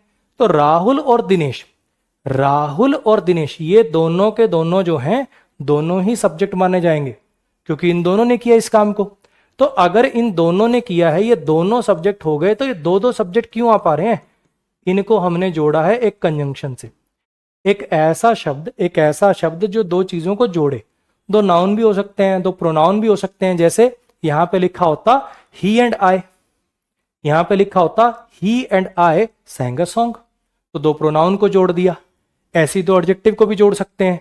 Rahul is a very smart and intelligent boy. Boy की विशेषता बतानी है स्मार्ट और इंटेलिजेंट, जो नाउन की विशेषता बताए वो एडजेक्टिव होते हैं। दोनों किसने जोड़ा? Smart and intelligent. तो एक ऐसा शब्द जो दो शब्दों को जोड़े, है ना। दो क्लॉजेस को भी जोड़ता है, लेकिन अभी वही फिर वही बात, बेसिक की पहली क्लास है, पहले 20 मिनट है। आज ही क्लॉज फ्रेज पढ़ाने लग जाऊं तो खिचड़ी बन जाएगी। इसका जब समय आएगा तब इसको पढ़ा दिया जाएगा। पेशेंस रखिए। आप खाली ये देखिए कि इस सेंटेंस में मैंने जो बातें बोली, क्या वो आपको बातें क्रिस्टल क्लियर हैं? यहां पे जो क्लॉज लिखा हुआ है इसके बारे में नहीं बताया, वो मेरा काम है। वो जब इसकी जगह आएगी, जब इसके ग्रह बनेंगे ना, ठीक है, इसकी कुंडली लिखी जा चुकी है कि इसके साथ किस दिन क्या होना है, तो उस दिन इसको निपटा जाएगा। अभी बस इतना सोचने समझने की कोशिश करिए कि जितना मैंने इस सेंटेंस के बारे में बोला है वो बात आपको समझ आ रही है क्या। नेक्स्ट पे आ जाइए। अगला है जी प्रीपोजिशन। अभी तक जितने मैंने वर्ड पढ़ाए, noun, pronoun, verb, adjective, adverb, वो ज्यादातर बच्चों को क्रिस्टल क्लियर होते हैं पहले से ही। प्रीपोजिशन के बारे में थोड़ा सा कम पता होता है। हाँ, ये तो पता होता है कि in, on, at, for, from, by, with, ये सब प्रीपोजिशन है। ये तो सुन रखा होता है बच्चों ने, है ना, कि in, on, at, for, from, by, with, besides, between, among, ये सब प्रीपोजिशन होती हैं। लेकिन वो काम क्या करती हैं, क्यों लगाई जाती हैं, ये चीज ना बच्चों को क्लियर नहीं होती। ठीक, आओ जरा समझने की कोशिश करो। Preposition, it relates a noun और pronoun with other words of a sentence. ये तो इसकी किताबी डेफिनेशन है कि यह प्रीपोजिशन का काम क्या है? यह एक नाउन या प्रोनाउन को सेंटेंस के बाकी शब्दों के साथ रिलेट करता है। अब कैसे रिलेट करता है, क्या करता है, अभी समझाऊंगा, थोड़ा सा ध्यान से सुनना। Kunal sang a song in the class, ठीक है, इतना तो हमने कर ही लिया था। ये वर्ब है, ये सब्जेक्ट है, नाउन है, ये ऑब्जेक्ट है, ये नाउन है। अब बात करते हैं इसकी। इतनी बात सबको पता है, इतनी बात सबको पता है कि इन प्रीपोजिशन है। अगर ये सेंटेंस अभी तक, जब तक ये इतना था, कोई दिक्कत नहीं थी, इतना तो आप सारे ही समझ गए थे। सिंग सैंग संग वर्ब हो गया, कुणाल ने गाया सब्जेक्ट हो गया, पार्ट्स ऑफ स्पीच नाउन हो गया, सॉन्ग गा दिया ये ऑब्जेक्ट हो गया, पार्ट्स ऑफ स्पीच नाउन हो गया। इतनी बात समझ में आ गई, हाँ कि ना। अब बात करें अगर इसकी, तो ये कर क्या रहा है, देखो क्लास क्या नाउन है, क्लास क्लासेस SEIS लगा के जिसका प्लूरल कर दिया जाए वो क्या होता है जी, नाउन हो जाता है, हाँ कि ना। और दूसरी बात ये भी हिंट है, ये जो एन द आर्टिकल वगैरह होते हैं ना, ये नाउन के साथ लगते हैं, जैसे एन एप्पल ये करके। तो ये आर्टिकल, ये जो एन द होते हैं आर्टिकल होते हैं, इतना तो पता ही होगा यार, ये भी आपके लिए एक हिंट है। तो बेसिकली हो क्या रहा है, ये क्लास एक नाउन है, ठीक है। अब ऐसा तो कर नहीं सकते Kunal sang a song class, Kunal ने गाना गाया क्लास। हिंदी में भी अगर मैं इसको लिखने की कोशिश करूंगा, कुणाल ने एक गाना गाया क्लास, लिख पाऊंगा क्लास में, ये करना पड़ेगा ना, तभी तो ये क्लास शब्द बाकी चीजों के साथ कनेक्ट हो पाएगा। कुणाल ने एक गाना गाया क्लास में, ये में वर्ड लगाना पड़ा ना कनेक्ट करने के लिए क्लास शब्द को। तो जैसे हिंदी में ये होता है ना, में, का, के, की, ये इस टाइप के वाले जो वर्ड होते हैं, मेरी बात आ रही समझ में, के लिए, ऐसे वाले जो वर्ड्स होते हैं जो कनेक्टर का काम करते हैं, वही काम प्रीपोजिशन का होता है। हमें इस नाउन को कनेक्ट करना है, हमें इस नाउन को कनेक्ट करना है सेंटेंस के बाकी शब्दों से, वो काम करने के लिए यूज होती है जी ये प्रीपोजिशन। फिर से समझिए मैंने क्या कहा, सबसे ज्यादा आपको इसी में दिक्कत हो रही होगी कि आपने कभी ना इसको इस नजर से देखा नहीं है, आपने खाली अपने माइंड में उतना कर रखा है in, on, at, for, from, by, with, ये सब प्रीपोजिशंस होते हैं, इतना पढ़ के छोड़ रखा आपने, लेकिन आपने कभी इसको इस नजर से देखा नहीं है। अब समझने की कोशिश करना दोबारा से मेरी बात मैं क्या कहना चाह रहा हूं। देखो ये तो है इसकी किताबी डेफिनेशन कि यह एक नाउन या प्रोनाउन को सेंटेंस के बाकी शब्दों के साथ रिलेट करता है। कैसे रिलेट करता है वो मैंने बताया। अब थोड़ा सा इसको समझना कि ये कर क्यों रहे हैं हम, ये किया क्यों हमने, तब तक ताकि थोड़ी और अंडरस्टैंडिंग बनेगी। जैसे कुणाल sang a सॉन्ग लिख दिया मैंने, कुणाल sang a सॉन्ग लिख दिया मैंने, कुणाल ने गाना गाया, ठीक है। अब समझने की कोशिश करना, मैं इसमें ना और इंफॉर्मेशन जोड़ना चाहता हूं कि कुणाल ने गाना गाया, कहां गाया, क्लास में गाया, या मैं और कुछ इंफॉर्मेशन जोड़ना चाहूं, अंजलि के लिए गाया उसने गाना, तो कैसे लिखना पड़ेगा, Kunal sang a song for Anjali. क्या लिखना पड़ेगा, फॉर अंजलि। अंजलि नाउन है, अब ऐसा तो नहीं लिख सकते Kunal sang a song Anjali, Kunal ने एक गाना गाया अंजलि के लिए, अरे हाँ कि ना। तो ये जो के लिए है हिंदी का, ऐसे इंग्लिश में भी तो कनेक्टर चाहिए होगा, ऐसे थोड़ी लिख दोगे Kunal sang a song Anjali, क्या लगाना पड़ेगा, Kunal sang a song for Anjali. तो ये फॉर क्या है, प्रीपोजिशन है। अब कुछ कुछ माइंड में क्लैरिटी आ रही है कि प्रीपोजिशन काम क्या करता है। प्रीपोजिशन का काम होता है बच्चे, एक सेंटेंस में ये जो नाउन वगैरह लिख देते हो ना, मतलब नई इंफॉर्मेशन ऐड करने के लिए नाउन या प्रोनाउन के कनेक्टर के तौर पे यूज होना। एक वाक्य में जब हमें नई इंफॉर्मेशन ऐड करनी हो और उस नई इंफॉर्मेशन में नाउन या प्रोनाउन का यूज हो, तो उसको एक कनेक्टर चाहिए होता है जो कि प्रीपोजिशन बनती है। क्लियर हो गया। इंटरजेक्शन ये सब वर्ड होते हैं बच्चे, अलास, हुर्रे, खुश हो गए, hurray we won the match, दुखी हो गए, alas his father died yesterday, इस टाइप के वर्ड, ये जो एक्सक्लेमेटरी साइन सा लगा होता है, ये अलास, हुर्रे, फाय, ये सब होते हैं जी इंटरजेक्शन। इनको क्या बोलते हैं, इंटरजेक्शन। क्लियर हो गया। आगे का मामला आसान है, वॉन वर्ब है, कौन जीता, हम जीते ये सब्जेक्ट है, प्रोनाउन है, I, we, you, he, she, they pronoun होते हैं। क्या जीता, वी वॉन व्हाट, वर्ब से वट या हम का रिप्लाई, वी वॉन व्हाट, क्या जीता, मैं जीता, ये ऑब्जेक्ट हो गया। मैच, मैचेस, SEIS लगा के जिसका एक वचन से बहुवचन हो जाए, नाउन। एक एक लाइन जो मैंने बेसिक पढ़ा है वो दोबारा रिपीट कर देता हूं, ठीक है, दोबारा बोल देता हूं एक एक लाइन, ठीक है जी। और फिर इनके बेस पे कुछ क्वेश्चंस हैं, ये आप मुझे आप करके दिखाओगे, ठीक है। ये क्वेश्चंस जो हैं ये आप सॉल्व करोगे। आ जाओ, चलो एक एक लाइन में दोबारा बता दूं। कोई पूछेगा वर्ब कैसे पहचानते हैं, ऐसा वर्ड जो एक्शन को रिप्रेजेंट करे, कार्य को रिप्रेजेंट करे, जिसकी 3 फॉर्म होती हैं, drive, drove, driven, eat, ate, eaten, सिंग, सैंग, संग, वर्ब हो गए, ठीक है। जो उस काम को करे वो सब्जेक्ट हो जाता है, जिस पर वो काम किया जाए, या कह लो वर्ब से क्या और किसको के जवाब, वर्ब से वट या हुम के रिप्लाई वो ऑब्जेक्ट हो जाते हैं। और ये जो सब्जेक्ट ऑब्जेक्ट बनने वाला काम होता है ये काम करता है नाउन। ठीक है जी। जो नाउन की जगह पर आए, नाउन की रिपीटेशन को बचाने के लिए वो होता है प्रोनाउन। ही, शी, इट, दे, ये सब प्रोनाउन हो गए। एडजेक्टिव का काम क्या होता है? किसी नाउन या प्रोनाउन के साथ लगकर उसकी विशेषता बताना। मान लो एक नाउन है बॉय, इसके साथ मैंने लगा दिया smart boy, fat boy, weak boy, strong boy, brave boy. एक नाउन या प्रोनाउन के साथ लगकर उसकी विशेषता बताना, उसके बारे में कुछ इंफॉर्मेशन देना, यह काम करता है एडजेक्टिव। एडवर्ब क्या करता है? किसी वर्ब के बारे में, दूसरे एडजेक्टिव के बारे में, दूसरे एडवर्ब के बारे में बताना। ये वाले काम आगे आएंगे, टेंशन मत लेना। मैं फिर बोल रहा हूं बच्चे, जिसकी जब जगह है, जिस सेंटेंस को बोलने की जब जगह है वो तब बोला जाएगा। मेरे को जो बच्चे मेरे को जानते हैं, बच्चे मेरे कोर्स में सबसे इंपॉर्टेंट फैक्टर वो ये बोलते हैं कि आपका कोर्स ना बड़ा स्ट्रक्चर्ड है। कौन सी चीज कहाँ पढ़ाई जानी है वो बड़ा स्ट्रक्चर्ड है। ऐसे खिचड़ी से नहीं बनते कि ऐसे नहीं लगता कि यार ये बीच में ये कॉन्सेप्ट कहां से आ गया। एक फ्लो में चलती है पूरे के पूरे कोर्स। एडवर्ब क्या काम करता है? किसी वर्ब के बारे में कुछ बताना। देखो समझना, राहुल वॉक्स, राहुल वॉक्स, राहुल चलता है कैसे? राहुल वॉक्स स्लोली, राहुल वॉक्स स्लोली। तो कैसे वॉक करता है वो? स्लोली वॉक करता है। वर्ब के बारे में कुछ बताया तो स्लोली एडवर्ब हो गया। He runs fast, he runs fast, कैसे भागता? तेज भागता है, तो ये एडवर्ब हो गया। कुछ आ रही है मेरी बात समझ में? क्या कहना चाह रहा हूं मैं? He solve the questions, he solve the questions carefully, उसने क्वेश्चंस को सॉल्व किया बड़ी सावधानी से। कोई काम कैसे किया? जो वर्ब के बारे में कुछ बताए वो एडवर्ब हो जाता है।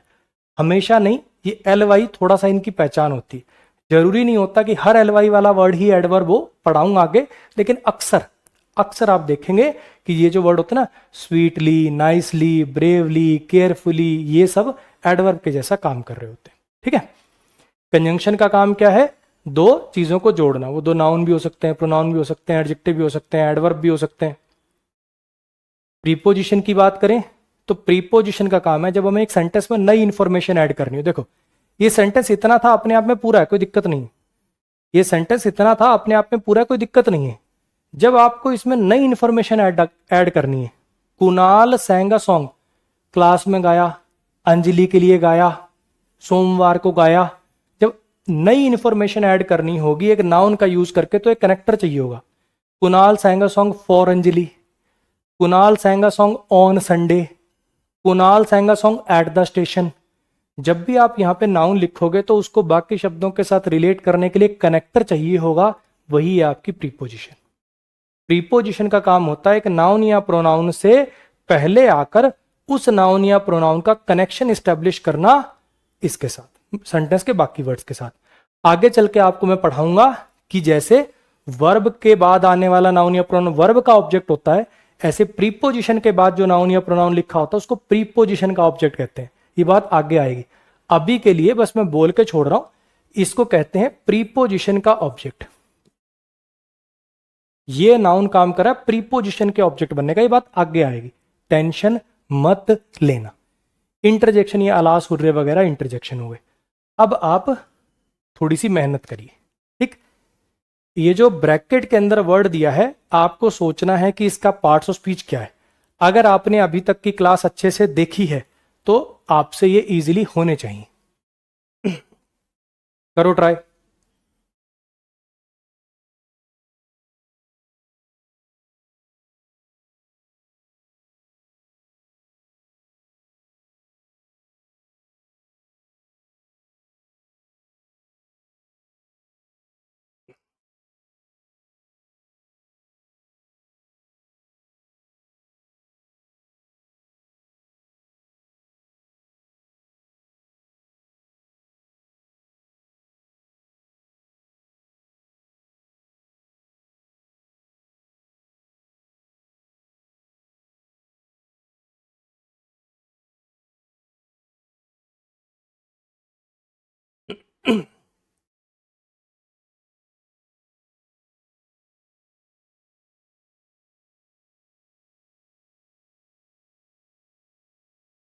ये जो सेकंड नंबर वाला सेंटेंस है ना, सेकंड वाला अभी चाहे रहने देना।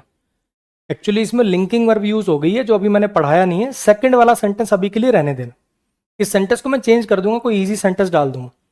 सेकंड वाला जो सेंटेंस है अभी के लिए इसको छोड़ देना। ये तीनों देख लिए क्या? ये तीनों देख लिए?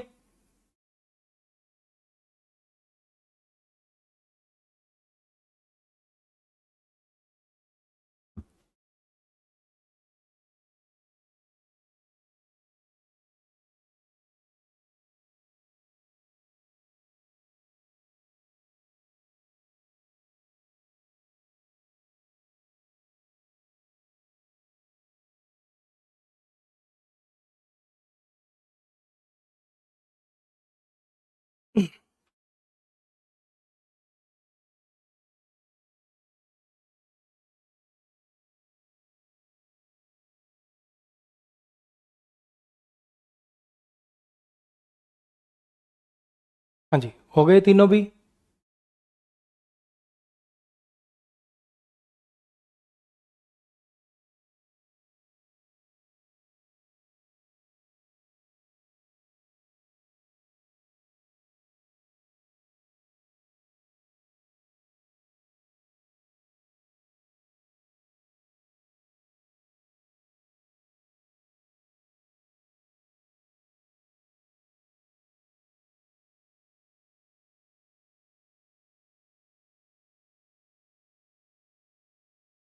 आ जाओ डिस्कस कर लेते हैं अब।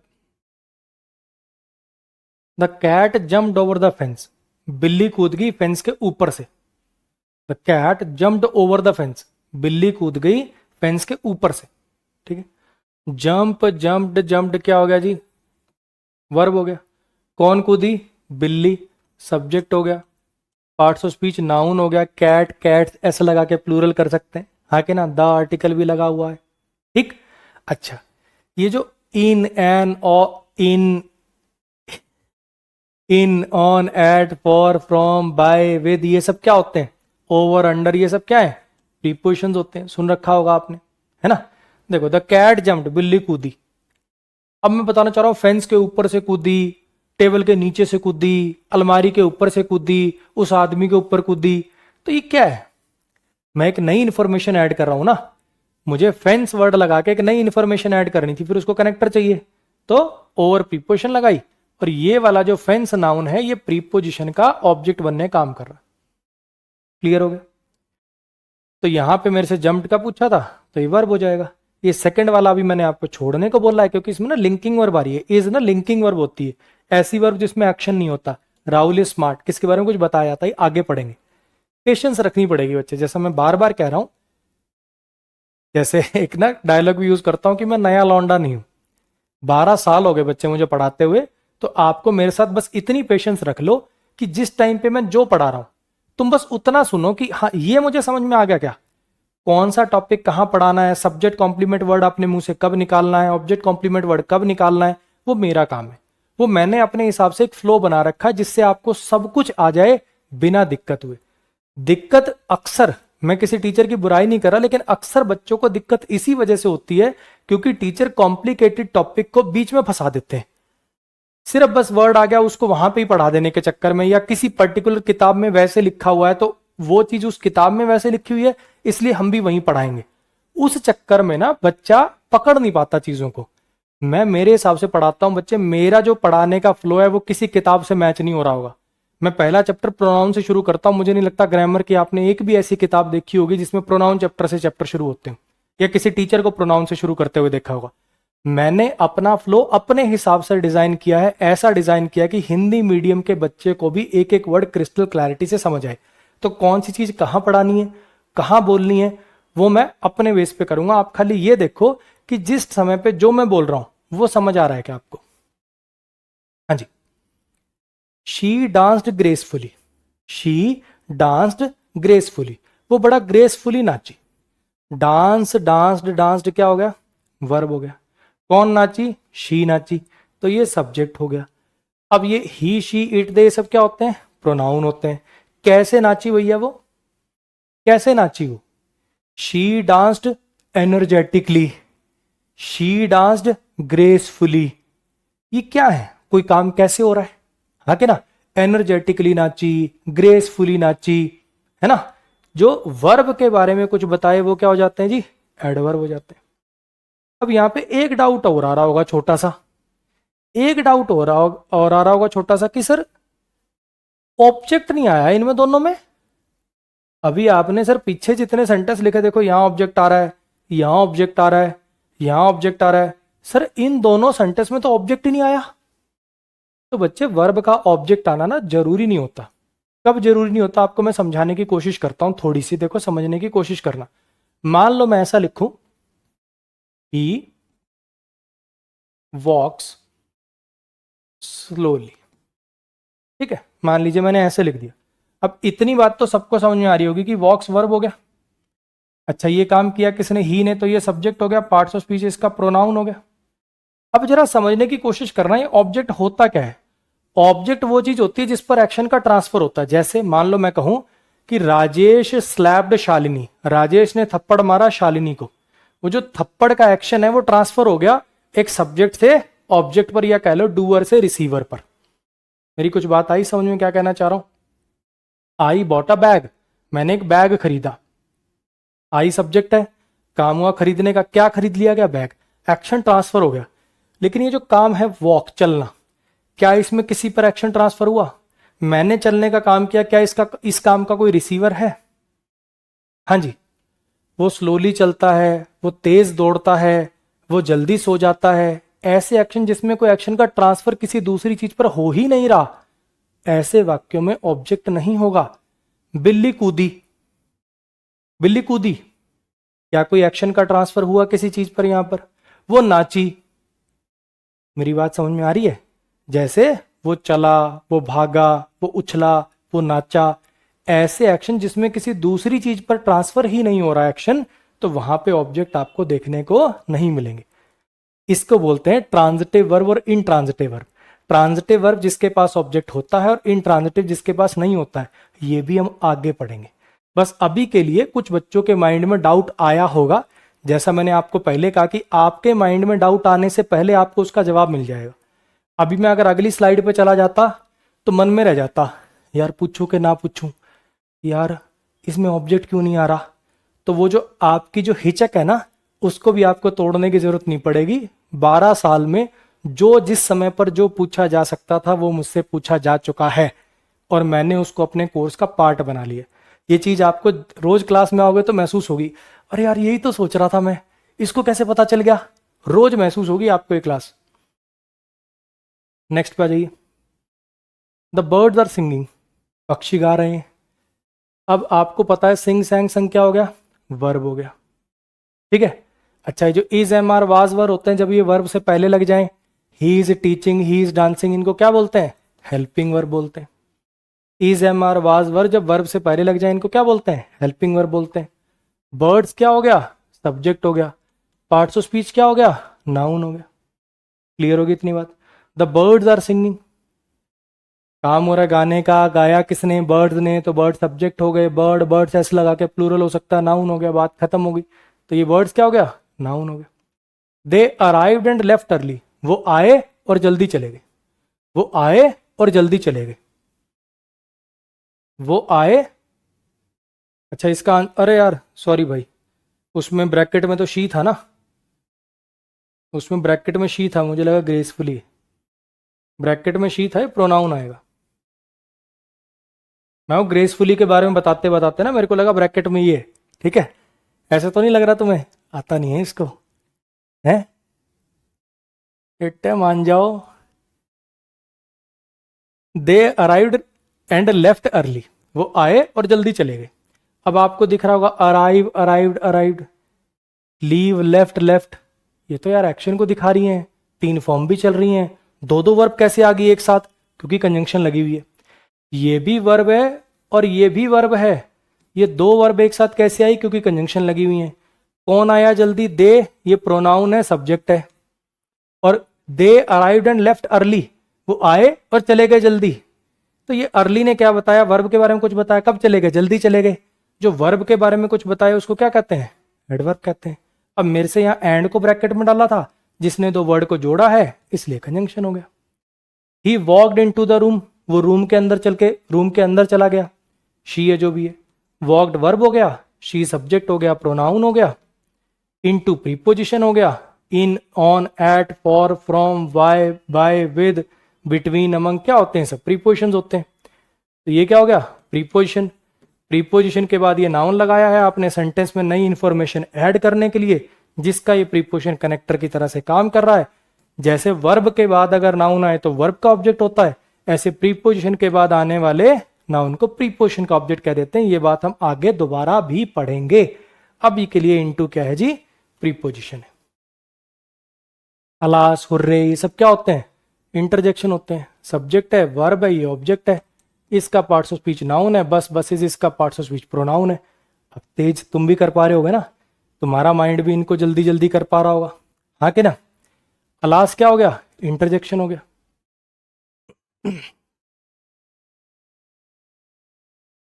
She can sing for money, वो पैसे के लिए गाना गा सकती है।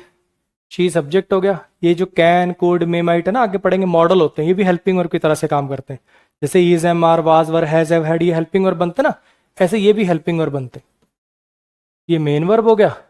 फॉर प्रीपोजिशन होगी जैसे अभी मैंने बताया, और ये मनी इस प्रीपोजिशन का ऑब्जेक्ट हो गया। ये जो मनी है ये इस प्रीपोजिशन का ऑब्जेक्ट हो गया। शी कैन सिंग, वो गा सकती है। शी कैन सिंग, वो गा सकती है। अब मुझे नई इंफॉर्मेशन ऐड करनी है, पैसे के लिए गा सकती है। She can sing at the railway station, वो रेलवे स्टेशन पे भी गा सकती है। She can sing for Rahul, वो राहुल के लिए गा सकती है। तो आगे आप एक नाउन लिख रहे हो सेंटेंस में नई इंफॉर्मेशन ऐड करने के लिए, और उसको चाहिए कनेक्टर, वो कनेक्टर का काम करेगा प्रीपोजिशन। ये बन गया जी आपके प्रीपोजिशन का ऑब्जेक्ट, पार्ट्स ऑफ स्पीच का नाउन। क्लियर हो गया। फॉर पूछा था मेरे से, तो फॉर क्या हो गया, प्रीपोजिशन हो गया। ही वोर अ ब्लू शर्ट, उसने एक ब्लू शर्ट पहनी थी, तो वियर वोर वर्ब हो गया, ही सब्जेक्ट हो गया, क्या पहनी, शर्ट पहनी, ये ऑब्जेक्ट हो गया, शर्ट, शर्ट्स।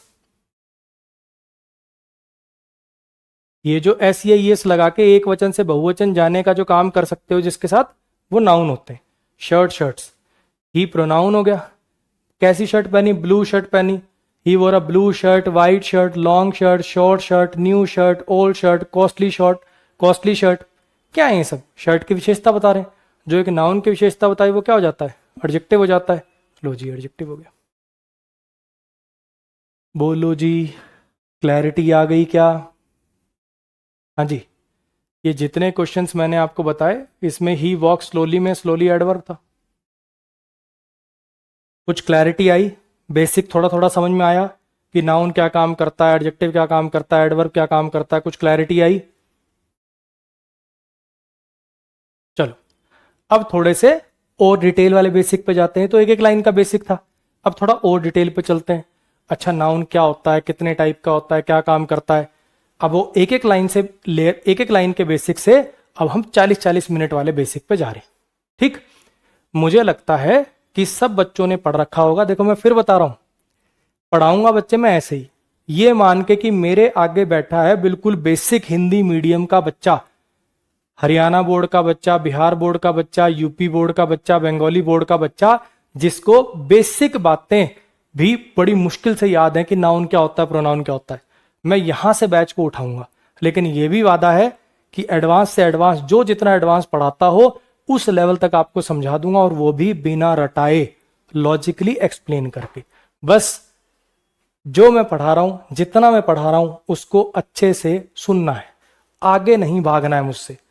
कोई टॉपिक, जैसे मैंने अब वहां पे क्लॉज लिखा था, ठीक है, ये क्लॉज लिखा था, नहीं पढ़ाया ना ये आज मैंने, क्योंकि आगे आना है। मैंने अब ये वर्ड बोल कर छोड़ दिया, लिंकिंग वर्ब, ये सेंटेंस कटवा दिया ना मैंने, नहीं पढ़ाया, ये आगे आना है। कोई भी चीज आपको इस चीज की टेंशन नहीं लेनी है, सर आपने स्लाइड पे लिखी हुई लेकिन अभी नहीं पढ़ाई, वो मैंने जान के नहीं पढ़ाई, वो आएगी आगे। आ जाओ। मुझे लगता है हर बच्चे ने सुन रखा है जी, 5 टाइप का नाउन होता है। प्रॉपर नाउन किसी पर्टिकुलर चीज का नाम है ना। कॉमन नाउन एक ऐसा नाम जो उस टाइप की हर चीज को दिया जा सके। कलेक्टिव नाउन किसी कलेक्शन का नाम। मटेरियल नाउन किसी चीज के बेसिक पदार्थ का नाम। एब्स्ट्रैक्ट नाउन ऐसी चीजें जिन्हें सिर्फ महसूस किया जा सकता है, ना देखा जा सकता, ना छुआ जा सकता है। जैसे और डिटेल में समझो, आप जितने बच्चे मेरी क्लास देख रहे हो, क्या मैं सबको स्टूडेंट कह सकता हूं, कह सकता हूं ना। लेकिन क्या सबको राहुल कह सकता हूं, क्या सबको मोनिका कह सकता हूं, क्या सबको सत्यम कह सकता हूं, नहीं कह सकता ना मेरे भाई। ये है आपका प्रॉपर नाउन, किसी पर्टिकुलर चीज का नाम, एक ऐसा नाम जो उस पर्टिकुलर चीज का ही है, और यह है एक ऐसा नाम जो उस टाइप की हर चीज को दे देते हैं अपन। ऐसे ही मान लो दिल्ली भी सिटी है, बॉम्बे भी सिटी है, जयपुर भी सिटी है, जोधपुर भी सिटी है, आगरा भी सिटी है। ये सिटी शब्द तो हम सबके लिए यूज कर रहे हैं, तो ये कॉमन हो गया। लेकिन ये जयपुर, जोधपुर, आगरा, ये सब क्या हो गए, ये प्रॉपर हो गए। ऐसे ही बुक, हर बुक को हम बुक कह देते हैं, मैथ्स की हो, इंग्लिश की हो, रीजनिंग की हो, है ना। लेकिन अगर मैं कहूं कि ये अमन सर के क्लास नोट्स हैं, तो ये क्या हो गया, ये प्रॉपर नाउन हो गया। आ रही बात समझ। मॉन्यूमेंट, लाल किला भी एक मॉन्यूमेंट है, ताजमहल भी एक मॉन्यूमेंट है, अजंता एलोरा केव्स भी मॉन्यूमेंट है, हाँ के ना। लेकिन क्या मैं लाल किले पे खड़ा होकर कह दूं ताजमहल आ गया, नहीं ना, ये प्रॉपर हो गया। कलेक्टिव, कलेक्शन का नाम। जैसे मान लो प्लेयर्स हैं, मैं कर सकता हूं ना, जैसे मुझे कहना है प्लेयर्स का ग्रुप, तो ग्रुप ऑफ प्लेयर्स भी लिख सकता हूं ऐसे तो। लेकिन क्या कभी आप ऐसे लिखा हुआ देखते हो, मान लो जैसे इंडिया एशिया कप जीत गया, तो ऐसे लिखते हैं Indian group of players won the Asia cup, ऐसे लिखते हैं कि इंडियन टीम लिख देते हैं, इंडियन टीम लिख देते हैं ना। यानी ये इतना लंबा स्ट्रक्चर की जगह हमने डायरेक्ट एक वर्ड बना लिया टीम उनके लिए। प्लेयर्स के कलेक्शन के लिए, प्लेयर्स के कलेक्शन के लिए हमने वर्ड बना लिया टीम। जजेस के कलेक्शन के लिए हमने वर्ड बना लिया जूरी। क्रिमिनल्स के कलेक्शन के लिए गैंग बना लिया। बीवी का मतलब होता है ग्रुप ऑफ यंग गर्ल्स या ग्रुप ऑफ ऑफिसर्स। यानी एक ऐसा शब्द हमने नया बना लिया जो किसी कलेक्शन को रिप्रेजेंट करता है, इसलिए इसका नाम कलेक्टिव नाउन है। मटेरियल नाउन, किसी चीज के बेसिक पदार्थ का नाम, किसी चीज के बेसिक पदार्थ का नाम। जैसे अगर मैं पूछूं कि ये रिमोट किस चीज का बना होगा, प्लास्टिक का बना हुआ है, तो प्लास्टिक मटेरियल नाउन हो गया, हाँ कि ना। अब जैसे ये मान लो ये तकिया किस चीज का बना हुआ है, तो ये क्या है, कॉटन है ना, कॉटन से बना होगा, तो ये क्या हो गया, मटेरियल नाउन हो गया, किसी चीज का बेसिक पदार्थ। ये जो यहाँ बोर्ड जिसपे मैं आपको पढ़ा रहा हूं, ये क्या है, ये आगे तो ग्लास है, पीछे एल्यूमिनियम की बॉडी होगी, है ना, और कोई मेटल भी हो सकता है, तो ये मटेरियल नाउन। ऐसी चीजें, ऐसी चीज जो किसी चीज का बेसिक एलिमेंट है, iron, copper, sand, milk, water, ये सब क्या है, मटेरियल नाउन है। एब्स्ट्रैक्ट नाउन, ऐसी चीजें जिन्हें सिर्फ महसूस किया जा सकता है, दिखती नहीं है वो, बस महसूस कर सकते हो। किसी का प्यार, किसी का नफरत, दुख, सुख, खुशी, ये महसूस होती हैं, दिखती नहीं। आ रही है बात समझ में। अब थोड़ा सा और मैं आपको इनको पहचानने का तरीका बताता हूं। देखो, जैसे अभी अगर आगे मैं आपको ये दिखाऊंगा और आपसे पूछूंगा बताओ कौन सा नाउन है, तो कंफ्यूज हो जाओगे, इसलिए थोड़ा सा ना एक तरीका बता रहा हूं देखने का। अब थोड़ा नोटिस करो कि ये वाले दोनों ना काउंटेबल है, थोड़ा सा नोटिस करो, ये वाले जो दोनों हैं ये काउंटेबल है, इन्हें गिना जा सकता है, हाँ के ना। एक स्टूडेंट, 5 स्टूडेंट, 10 स्टूडेंट्स कर सकते हैं, एक किताब, 10 किताबें, 20 किताबें कर सकते हैं। 15 टीम्स खेल रही हैं, 15 टीम्स ने एनरोल किया है, 5 टीमें खेलेंगी इस टूर्नामेंट को। ग्रुप ऑफ जजेस, इतनी जूरीज बैठ चुकी हैं लेकिन अभी तक कोई परिणाम नहीं निकला। यूपी पुलिस ने 17 गैंग पकड़ लिए। इनको गिन सकते हो आप, इनको गिन सकते हो क्या, हाँ जी। दुकान पे जाके क्या कहते हो, एक पानी दे दे कि 1 लीटर पानी दे दे, 1 लीटर दूध दे दे, 15 किलो मिट्टी, 2 किलो, ये जो लगाना पड़ा ना किलो, ये इसलिए लगाना पड़ रहा है क्योंकि इनकी संख्या नहीं है। जैसे दुकान पे जाके चौड़े होके कह देते हो कि भैया एक काम करना, 2 पेन दे दो, 2 इरेजर दे दो, ऐसे दुकान पे जाके कभी कह पाते हो भैया 2 पानी देना, 2 आयरन देना, 2 कॉपर देना, क्या कहना पड़ेगा, 2 किलो लोहा। तो बेसिकली ये वाले जो है ना, इनका नंबर नहीं है, इनका वॉल्यूम है, इनका नंबर नहीं है, इनका वॉल्यूम है। ऐसे ही इनके साथ तो वॉल्यूम भी नहीं है।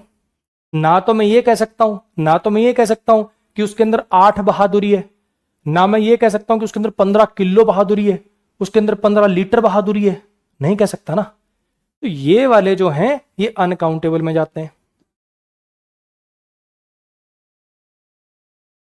ठीक है। आ रही बात समझ में। देखने का तरीका ये कि जब भी आपको सोचना हो ना कि इस नाउन को मैं क्या मानूं, proper noun, common noun, collective noun, abstract noun, material noun, तो सबसे पहले सोचो कि इसको गिन सकता हूं कि नहीं गिन सकता। गिन सकता हूं तो इन दोनों में से होगा, नहीं गिन सकता हूं तो इन दोनों में से होगा। अब मान लो गिन सकते हो किसी चीज को, फिर सोचना क्या ये किसी कलेक्शन का नाम है, तो कलेक्टिव करना, वरना कॉमन कह देना। और अगर नहीं गिन सकते तो सोचना कि क्या इसकी वॉल्यूम होती है, क्या इसको देख सकते हैं क्या, तो मटेरियल में चला जाएगा। अगर ना वॉल्यूम होती है ना देख सकते हैं, सिर्फ महसूस कर सकते हैं, तो इसमें चला जाएगा। आ रही मेरी बात समझ? ये किसी पर्टिकुलर चीज का नाम ही है, तो वैसे तो इसको काउंटेबल या अनकाउंटेबल में डालना ही बेवकूफी है। कोई पूछे प्रॉपर नाउन काउंटेबल होता कि अनकाउंटेबल होता, ये सवाल ही बेवकूफाना है अपने आप में। किसी पर्टिकुलर चीज का नाम है यार, उसको क्या काउंटेबल और क्या अनकाउंटेबल क्या ही कहेंगे उसको, हाँ कि ना। लेकिन फिर भी अगर इसको कहना हो तो इंडियन ऑथर की किताबों में लिखा होता है कि ये काउंटेबल है, लेकिन फॉरेन ऑथर की किताबों में आपको लिखेगा कि अनकाउंटेबल है। काफी बच्चों को ऐसे लगता है सर दिल्ली तो एक ही है ना, लो मैंने गिन ली। ताजमहल तो एक ही है ना, लो मैंने गिन लिया। बच्चे काउंटेबल से मतलब है कि और होने चाहिए। Boy boys, chair chairs, table tables, उसका प्लूरल एग्जिस्ट करना चाहिए, तभी वो काउंटेबल के अंदर में जाएगा।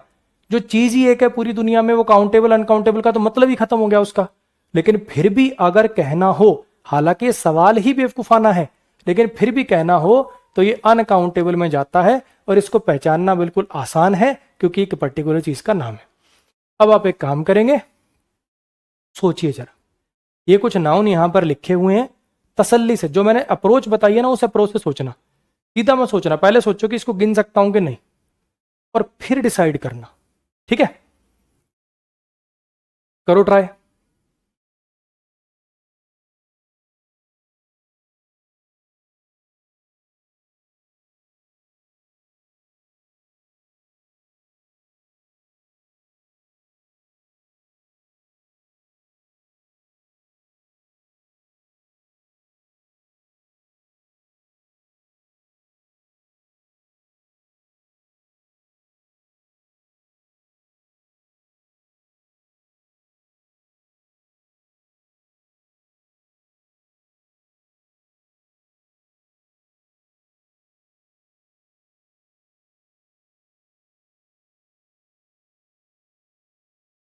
हाँ जी, कर लिया होगा।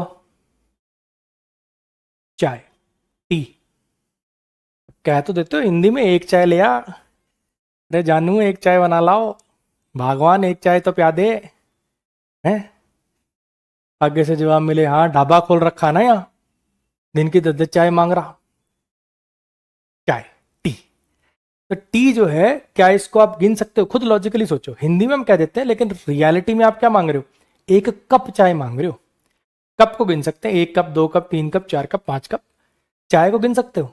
चाय तो लिक्विड है, तो लीटर में आएगी, लीटर में आएगी तो वॉल्यूम आ गया, नंबर है नहीं तो मटेरियल में चला गया।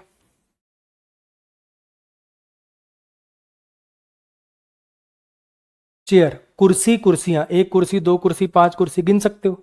क्या ये किसी कलेक्शन का नाम है? नहीं, तो कॉमन में चला गया। इंक, फिर से लिक्विड आ गई, मटेरियल में चली गई। सॉन्ग, अब यहां पे दिक्कत होती है आपको। आपको लगेगा सॉन्ग ना तो सर दिखता है ना फील होता है, सॉन्ग तो एब्स्ट्रैक्ट में जाना चाहिए। सॉन्ग, सॉन्ग्स, 5 सॉन्ग्स सुन लिए, 13 सॉन्ग सुन लिए, तेरे फोन से मेरे फोन में ये 7 गाने ट्रांसफर कर दे।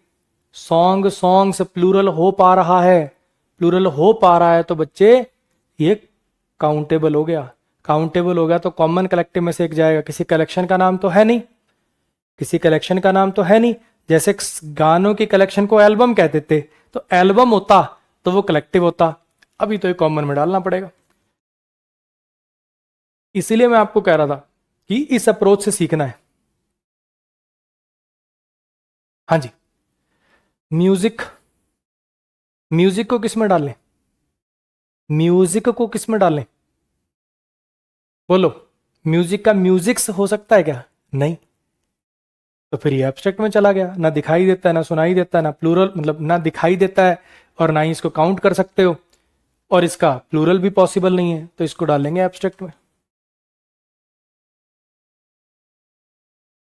एयर, अब काफी बच्चों को फिर से लगेगा एयर ना तो सर दिखती है, एयर तो सर दिखती नहीं है, तो एयर को एब्स्ट्रैक्ट में डाल देना चाहिए। पहली बात तो एयर महसूस होती है, मैंने कहा था ना दिखाई दे ना, मतलब बेसिकली उसको सिर्फ फील करना है, फिजिकली फील करना नहीं, इंटरनली फील हो सकती है वो। लेकिन हवा तो तेज हवा में खड़े हो तो ऐसे बाल हिलते हैं। पर इतना तो तुमने यार साइंस पढ़ रखी होगी, हवा के अंदर भी एयर के कण होते हैं।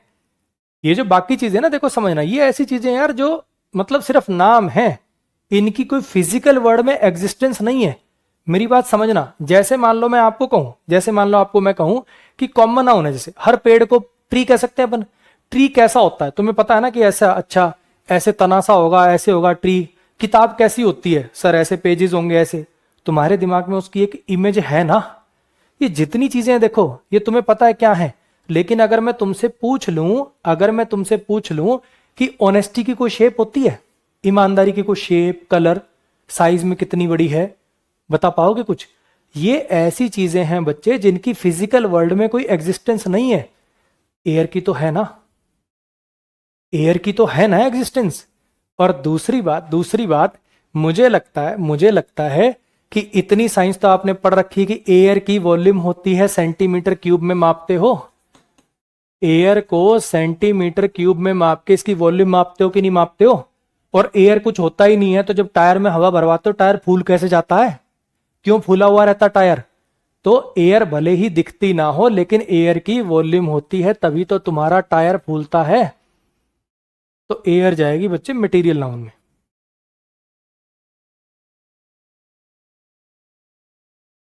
अब आ जाओ जी स्टार पे, तारों पे। स्टार, स्टार्स, तारे। अब काफी लोगों को लगेगा कि सर तारों को तो गिन नहीं सकते, तारों को गिन नहीं सकते तो एब्स्ट्रैक्ट में डाल देते हैं। दिखाई नहीं देते क्या तारे आपको? एब्स्ट्रैक्ट में कैसे डाल रहे हो इसको?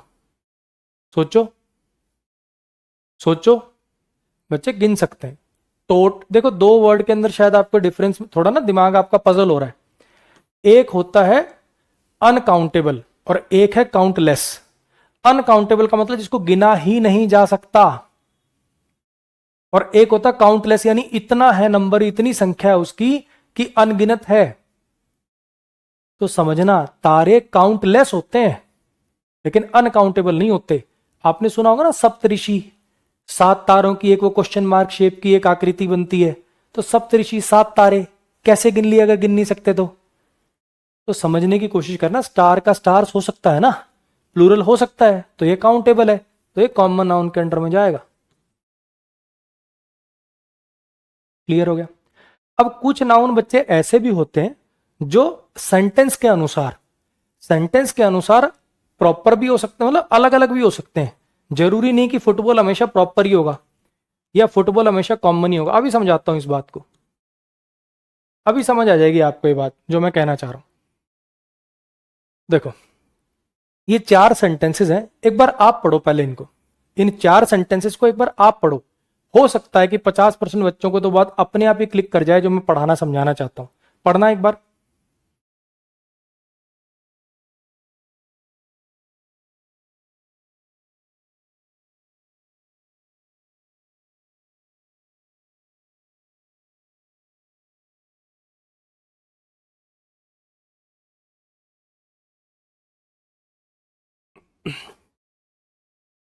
अब ये समझने की कोशिश करना, फुटबॉल यहां भी लिखा हुआ है और फुटबॉल यहां भी लिखा हुआ है।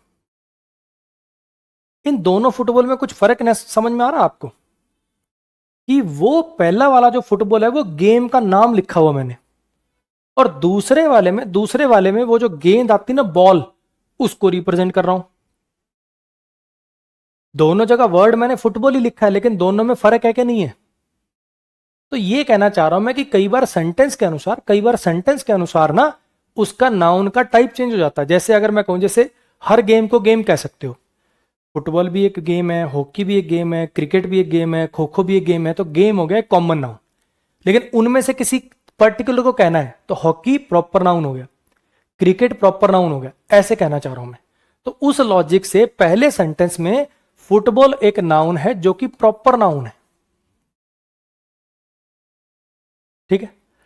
और अगर मैं कहूं कि मेरे पिताजी ने मुझे एक फुटबॉल दी, जो मेरे पिताजी ने मुझे दी ऐसी गोल सी आकार की, ब्लैक व्हाइट से डॉट हैं उसके अंदर, मतलब डिब्बे से बने हुए हैं, तो वो भी फुटबॉल है। पड़ोसियों के लड़के को जो मिली वो भी फुटबॉल है। जिसके वहां से हम खेल के आए हैं कल परसों, वो भी एक फुटबॉल थी। तो ये एक ऐसा नाउन हो गया जो कॉमन उस बॉल को रिप्रेजेंट कर रहा है ना। तो यहां पे ये नाउन बना कॉमन नाउन।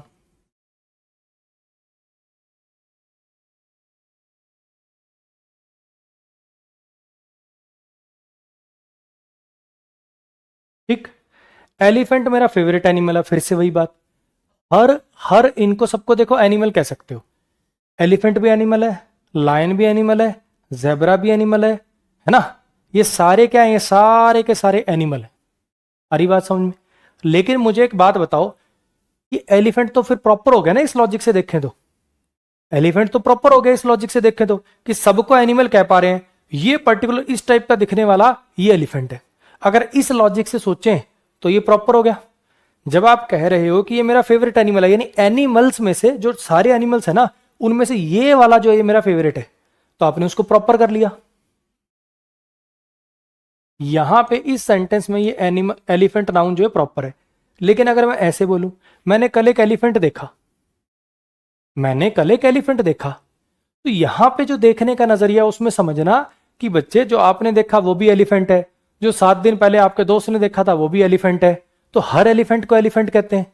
पूरी दुनिया में ऐसा तो है नहीं कि एक ही एलिफेंट है। अगर उस नजरिए से देखें तो ये कॉमन हो गया। तो सेंटेंस पे डिपेंडेंट होता है, सेंटेंस के मीनिंग पे डिपेंडेंट होता है कि आप उसको किस में डाल लो। बहुत सारे ऐसे नाउन हैं जो सेंटेंस के मीनिंग के अनुसार अलग अलग टाइप आपको माननी पड़ जाती है। फिर से समझना कहने की कोशिश जो मैं कर रहा हूं, ठीक है। फिर से समझना जो मैं कहने की कोशिश कर रहा हूं कि जैसे मैंने लिखा फुटबॉल मेरा फेवरेट गेम है, तो मैं कहना चाहता हूं कि जितनी गेम्स है ना, उनमें से ये वाला मेरा फेवरेट है। तो सब गेम कॉमन नाउन में से मैंने किसी एक को पॉइंट आउट कर दिया तो वो प्रॉपर हो गया। लेकिन ऐसे बॉल की बात करूं तो सबके पास वही बॉल है तो कॉमन हो गया। सब एनिमल्स में से जितने एनिमल्स हैं, सब एनिमल्स में से मैंने किसी पर्टिकुलर को पॉइंट आउट कर दिया तो प्रॉपर हो गया। लेकिन वैसे कहूं कि रोड पे दिखा था तो कॉमन हो गया। बोलो जी, कुछ आई बात समझ में? अब यहां पे क्या होगा ना, समस्या क्या होगी कि कुछ बच्चे ऐसे होंगे जिन्होंने पहले ना नाउन चैप्टर वगैरह कहीं पढ़ रखा होगा। वो कहेंगे सर सीनरी का बताना, सर फर्नीचर का बताना, जरा आपको आता है क्या? वो रूल पढ़ के आया हुआ है कि फर्नीचर अनकाउंटेबल होता है, फर्नीचर्स नहीं होता, सीनरीज नहीं होता, है ना। तू तो रूल पढ़ के आया, मैं तेरे को एक्सप्लेन कर दूंगा कि क्यों नहीं होते उनके प्लूरल। बस वेट करना पड़ेगा। बस मैं बार बार आपसे ये रिक्वेस्ट कर रहा हूं कि मेरे से आगे मत भागिएगा, मेरे से आगे मत भागिएगा, ठीक है। जितना जो मैं बोर्ड पे लिख रहा हूं आप टारगेट ही बनाओ कि ये मुझे समझ में आ रहा है क्या, तो बस फिर कोई दिक्कत नहीं है। अब एक काम करो, ये 2 प्रीवियस ईयर एरर्स हैं, ये 2 प्रीवियस ईयर एरर्स हैं, थोड़ा सोचने समझने की कोशिश करो कि इसमें क्या गलती और क्यों। हिंट दे देता हूं मैं, हिंट दे देता हूं। ये जो मैंने बात लिखी है ना, ये जो मैंने बात लिखी है काउंटेबल अनकाउंटेबल, कि ये काउंटेबल होते हैं ये अनकाउंटेबल होते हैं, इस बात से रिलेटेड एरर हैं, वो प्रीवियस ईयर एरर है, इतनी सी बात पे रिलेटेड है। करो। एक ही एक कुछ बच्चे कमेंट करें, सर आपने कहा था प्रैक्टिस की शीट में पहले दे दूंगा। प्रैक्टिस चल रही है, ये थ्योरी चल रही है ना। जब प्रैक्टिस कराऊंगा तो शीट पहले दूंगा, जिस दिन प्रैक्टिस होनी होगी उससे एक दिन पहले आपको शीट मिल जाएगी।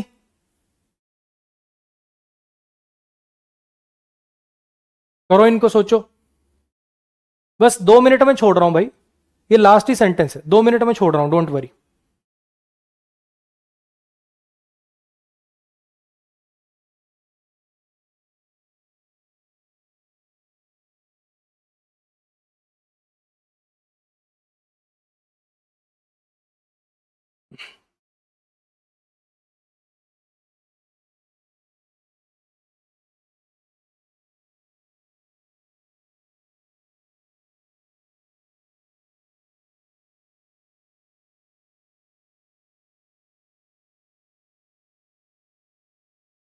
हाँ जी। मोहन ने सिर्फ एक ब्रेड खाई ऑफिस जाने से पहले। मोहन ने सिर्फ एक ब्रेड खाई थी ऑफिस जाने से पहले।